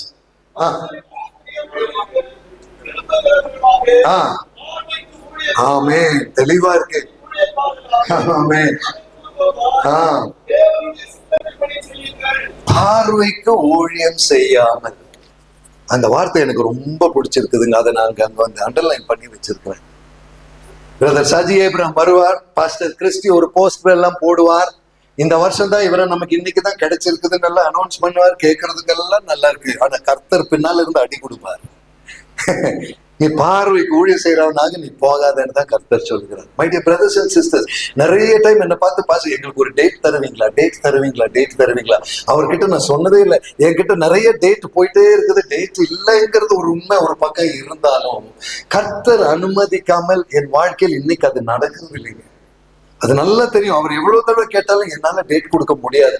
ஆனா நானே நினைக்காத அன்னைக்கு கர்த்தர் ஒரு டேட்டை தருவார். ஹல்லேலூயா, glory to God. இன்னைக்கு அப்படி ஒரு நாள். ஸ்தோத்திரம். இது நாங்க யாரும் தீர்மானித்ததல்ல, கர்த்தருடைய தீர்மானம் இது. ஆகையால பாருங்க, மனுஷனுக்கு என்று பிரியமாக விரும்புகிறவர்களாக பார்வைக்கு ஊழியம் செய்யாமல், ஏதோ மனுஷனுக்கு நீ ஊழியம் செய்யாதே, நீ செய்யற ஊழியம் எல்லாம் கிறிஸ்துவின் ஊழியக்காரராக மனப்பூர்வமாய் தேவனுடைய சித்தத்தின் படி செய்யுங்க. ஏன்னு சொல்லுங்க பாருங்களேன், இந்த வாரம் இங்க இருக்கிற அடுத்த 9ஆம் தேதி இன்னொரு சர்ச்சனைக்கு ஒரு பெரிய ப்ரோக்ராம், அங்க வேற செய்தி கொடுக்கணும். அதை முடிச்சுட்டு 12ஆம் தேதி ஹைதராபாத்ல இருக்கிறேன், 13ஆம் தேதி கொச்சின்ல இருக்கிறேன், 14ஆம் தேதி திருப்பி பெங்களூர் வருவேன். அதுக்கப்புறம் என்னன்னு கேட்டீங்கன்னா ஊழியம். என்னுடைய அப்பா அம்மா கூப்பிட்டு கேட்கறாங்க, நீ வேலைக்கு போறியா இல்ல ஊழியத்துக்கு போறியா? ஒரு பாஸ்டர் கூப்பிட்டு சொன்னாங்க, நீ இப்ப 3 நேர ஊழியமும் பாதி நேர வேலைக்கு போறவங்க மாறிட்ட, part time job and full time ministry. நான் சொன்னேன், ஆமா பாஸ்டர், எனக்கே தெரியல என்ன நடக்குது. பாருங்களேன், கர்த்தருடைய வழிகள் வித்தியாசமானது. அவர் வழிகளை திறக்கும் பொழுது செல்ல வேண்டியது ஊழியக்காரனுடைய கடமை. ஏன் சுகமோ, ஏன் சௌகரியமோ, என் மனைவி எப்படி இருக்கிறாங்க, என் குழந்தை எப்படி இருக்கிறாங்க, ஐயோ என் மனைவி தனியா இருப்பாங்களேன்னு அழுது அவர் மனைவி கூடயே உட்கார வைப்பார். வாழ்க்கையில எந்த ஆசீர்வாதமும் இருக்காது. ஆனா கர்த்தருக்காக ஓடுறியா, அந்த மனைவியை கர்த்தர் ஆசீர்வதிப்பார், அந்த குடும்பத்தை கர்த்தர் ஆசீர்வதிப்பார். இன்னைக்கு அதை தான் நாங்க குடும்பமா பார்த்துட்டு இருக்கிறோம். ஹல்லேலூயா, glory to God. நான் சொல்றேன் சகோதரி சகோதரி, எந்த சுகம் சௌகரியத்தையும் பார்க்காதீர்கள். கர்த்தருக்காக ஓட எழுப்புவீங்களா? glory to God. ஹல்லேலூயா. கர்த்தருக்காக கீழ்ப்படிய எழுப்புவீங்களா? அது மாத்திர போதுங்க உன் வாழ்க்கையின் ஐஸ்வர்யத்தை தேவன் நிரப்புவார். glory to God. ஹல்லேலூயா. இந்த கிருபை நீ பெறுவாய். நீ மனுஷருக்கு என்று ஊழியம் செய்யாதே, மனுஷரை காண்பிக்க ஜெபிக்காதே, மனுஷரை காண்பிக்க வேதம் படிக்காதே, மனுஷரை காண்பிக்க அந்நிய பாஷை பேசாதே, மனுஷரை காண்பிக்க பந்தியில் வராதே. glory to God. நீ செய்கிறாய் என்று கர்த்தருக்காக செய்வீங்களா? கரங்களை உயர்த்தி நன்றி சொல்லுவோம். ஆண்டவரே, நான் செய்வது உமக்காக செய்ய. ஹல்லேலூயா, glory to God. ஆமென். உமக்கென்று அல்லாமல் நான் ஒரு போலியானதை செய்யக்கூடாதப்பா, அந்த கிருபையில நீ நடத்துங்கப்பா என்று சொல்லி நம்ம கேட்போமா? 2 நாளாகமம் கொஞ்சம் எடுக்கிறீங்களா? 2 நாளாகமம் 31வது அதிகாரம், 2 Chronicles 31:21. 2 நாளாகமம் 31:21. அங்க பாருங்களேன், ராஜாவை பற்றி பழைய ஏற்பாட்டுல பேசுகிற காரியம், அவன் தேவனுடைய ஆலயத்தின் வேலையிலும் தன் தேவனை தேடும்படிக்கு நியாய பிரமாணத்திற்கும் கற்பனைக்கும் அடுத்த காரியத்தில் என்ன செய்ய தொடங்கினானோ அதை எல்லாம் முழு இருதயத்தோடும் செய்தவன் சித்தி பெற்றான். இந்த கடைசி வார்த்தை பாத்தீங்களா? அவன் சித்தி பெற்றான். ஹல்லேலூயா. பாருங்களேன், and he prospered in இங்கிலீஷ்ல, he prospered only because he was right in the presence of God.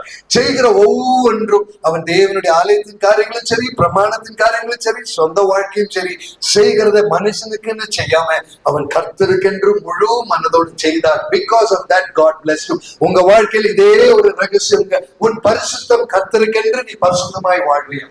உன்னுடைய வாழ்க்கையில் பயபக்தி கர்த்தருக்கென்று பயபக்தியோடு நீ நடப்பியா? உன்னுடைய வாழ்க்கையில் பிறனுக்காக ஜெபிப்பது கர்த்தருக்கென்று நீ ஜெபிக்க நீ ஆரம்பிப்பியா? ஹல்லேலூயா. உன்னுடைய வாழ்க்கையில் தேவனுக்கென்று வாழ்கிற ஒவ்வொரு நிமிஷமும் அதை கர்த்தருக்கென்று கொடுப்பியா? இடைவிடாமல் ஜெபம் என்பது கர்த்தருக்கென்று நீ செய்வியா? glory to God. Hallelujah.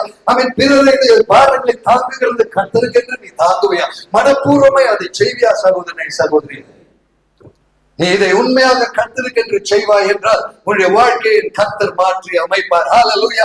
receive it in the name of Jesus today. என்ன தேவையோட பிரச்சனையோடு இன்றைக்கு இந்த சபையில் அமர்ந்திருக்கிறீங்களோ அது மாற வேண்டும் என்றால் நீ முழு மனதோட கர்த்தருக்கென்று செய்வதை செய்வாயா? உன் வாழ்க்கையின் சூழ்நிலை மாற்றுகிற தேவ பிரசன்னம் உன்னுடைய வாழ்க்கையில் இறங்கும் என்பது நிச்சயம் அல்லவா? Oh, receive that power in the name of Jesus today. உன் வாழ்க்கையை மாற்றி எழுதுவார், மாற்றி அமைப்பார். அவரால் கூடாத காரியம் இல்லை. Oh, hallelujah. We are standing in the presence of the mighty God. அவர் உன் வாழ்க்கையை மாற்றி அமைப்பார். அந்த டென்ஷன் வேண்டாம் சிஸ்டர், அந்த ஸ்ட்ரெஸ் வேண்டாம் பிரதர். அவர் பிரசன்னத்துல வந்து நீ கீழ்ப்படிதல் மாத்திரம் போதும். சகோதரி சகோதரி, இன்றைக்கு அந்த ஒரு அர்ப்பணிப்போட தெய்வ பிரசன்னத்துல வந்து நிற்க நீ தயாருள்ளவனாய் நீ இருப்பியா? அதனாலதான் வெளிப்படுத்தின விசேஷத்தில் ஏற்கனவே படிச்ச வசனம் 22:12, இதோ நான் சீக்கிரமாக வருகிறேன், அவன் கிரியைக்கத்தக்க பிரதிபலன் என்னோடு கூட வருகிறது. நீ கர்த்தருக்கென்று உண்மையாய் செய்கிறவனாய் நீ இருந்தால் உன்னுடைய பிரதிபலனை அவர் உனக்கு தருவார். ஹல்லேலூயா. இருதயங்களை காண்கிற தேவன் அதை அறிவார். உன் உள்ளத்தை அவர் அறிகிறார். அவர் உனக்கு தகுதியானதை அவர் கையிலே கொண்டு வருவார். சகோதரியே, அவர் பிரசன்னத்தில் போலியானதை செய்யாதே. இது மிக மிக மிக தெளிவு. இதோ நான் சீக்கிரமாய் வருகிறேன், அவன் கிரியைகளின்படி நீ செய்ததை மனுஷருக்கு செய்தேனா அதற்கான கிரியை பிரதிபலனை நீ பெறுவாய். நீ செய்ததை கர்த்தருக்கு என்று செய்தாயா அதற்கான பிரதிபலனை நீ பெறுவாய். நீ ஒரு கிளாஸ் தண்ணி குடிச்சா கூட அதை மனுஷனை காண்பிக்க குடிக்காத, அதை கூட கர்த்தருக்கு செய்தா அவர் உனக்கு தருகிற பிரதிபலன் பெருசு. ஹல்லேலூயா. கரங்களை தட்டி ஒரு நன்றி சொல்லிடலாமா? இது பெரிய உண்மை, இது வாக்குத்தத்தம், இது நிறைவேறும் உன் வாழ்வில். glory to God. சின்ன விஷயங்கள கூட உண்மையுள்ளவர்களாக இருக்க கற்றுக்கொள்வோமா? இந்த ஒரு அர்ப்பணிப்போடு இந்த ஞாயிற்றுக்கிழமை வேளையில தெய்வ பிரசன்னத்தில் நம்மை தாழ்த்துவோமா? அருமையான தெய்வ ஜனமே, கர்த்தருடைய இந்த பந்திக்கு முன்பதாக வருவதற்கு முன்பதாக ஆண்டவரே என்னை சரி செய்து கொண்டு இன்றைக்கு இந்த பங்கில் பங்கு பெற உம்முடைய சரீரமும் ரத்தமும் எனக்கு உகந்ததாக நான் ஏற்றுக்கொள்ள இன்னைக்கு அடியை அர்ப்பணிக்கிறேன் சொல்லி தெய்வ பிரசன்னத்தில் மனதை தாழ்த்தி உடைந்த உள்ளத்தோடு என்னை மன்னிக்காண்டவரே சொல்லி தெய்வ பிரசன்னத்தில் நம்மை அர்ப்பணிக்கலாமா? நம்ம எல்லாம் இருந்த இடத்துல தலை வணங்கி கண்களை மூடலாமா? glory to God. hallelujah. பரிசுத்த ஆவியானவரே, உம்முடைய பிரசன்னம் பிரசனத்தின் நிறைவுக்காக நன்றி நன்றி நன்றி அப்பா. உம்முடைய சாநித்தியம் இறங்கி கொண்டிருப்பதற்காக ஸ்தோத்திரம் அப்பா. உம்முடைய வார்த்தை தெளிவுக்காக நன்றி அப்பா. இன்றைக்கு எங்களோடு இடைப்பட்ட ஜீவ வார்த்தைகளுக்காக நன்றி ஆண்டவரே. கர்த்தாவே, வாழ்க்கையில் மனுஷருக்கு என்று சிலதை செய்த அந்த குறைகளை எங்களுக்கு மன்னிக்கும்படி நாங்கள் விண்ணப்பிக்கிறோம் அப்பா. எங்கள் சத்துருக்களை மன்னிக்க முடியாத அளவுக்கு, எங்களுக்கு விரோதமாக எழுப்புகிறவர்களுக்கு ஜெபிக்க முடியாத அளவுக்கு எங்க வாழ்வில் இருந்த தடைகளை அகற்றி போடுங்க ஆண்டவரே. இந்த காலை வேளை விசேஷித்த தேவ கிருபை தந்து அப்பா, நீர் வரும் பொழுது தக்க பிரதிபலனை பெறும்படி மனப்பூர்வமாய் உமக்கென்று வாழ்கிறவர்களாய் இந்த சபையில் இருக்கிற ஒவ்வொரு சகோதர சகோதரி மேல் உம்முடைய கிருபை கரத்தை வைத்து நீர் அபிஷேகத்தை நிறைவை தரும்படி இயேசுவின் இரத்தத்தினால் ஒரு முத்திரை இடும்படி நாங்கள் ஜெபிக்கிறோம் அப்பா. அந்த மாற்றத்தை தாங்கப்பா. உள்ளங்களை உடைக்கிறவரே, உள்ளங்களை சுத்திகரிக்கிறவரே, இந்த காலை வேளை நீர் தருகிற சுத்திகரிப்பின் அனுபவத்திற்காய் ஸ்தோத்திரம் அப்பா. இந்த கடைசி காலம் என்பதை அறிந்து காலத்தை பயன்படுத்திக் கொள்ளும்படி, பிறருக்கு முன்பதாக ஞானமாக நடந்து கொள்ளும்படி, மற்றவர்கள் எங்கள் வாழ்க்கையை கண்டு உண்மை அறிந்து கொள்ளும்படி ஒவ்வொருவருடைய வாழ்க்கையும் ஒரு சாட்சி நாயகமாக நீர் ரூபாந்திரப்படுத்துங்கப்பா. உங்களுடைய கரங்களை நாங்கள் தருகிறோம். இந்த நாளை நீர் தந்த ஒவ்வொரு வார்த்தைக்காக உமக்கு ஸ்தோத்திரம் அப்பா. தொடர்ந்து நீர் பலப்படுத்தும்படி நடத்தும். இயேசுவின் நாமத்தில் ஜெபத்தை கேட்டருளும் எங்கள் ஜீவனுள்ள நல்ல பிதாவே. ஆமென் ஆமென். ஹல்லேலூயா. கர்த்தருக்கு நன்றி செலுத்தலாமா? glory glory glory.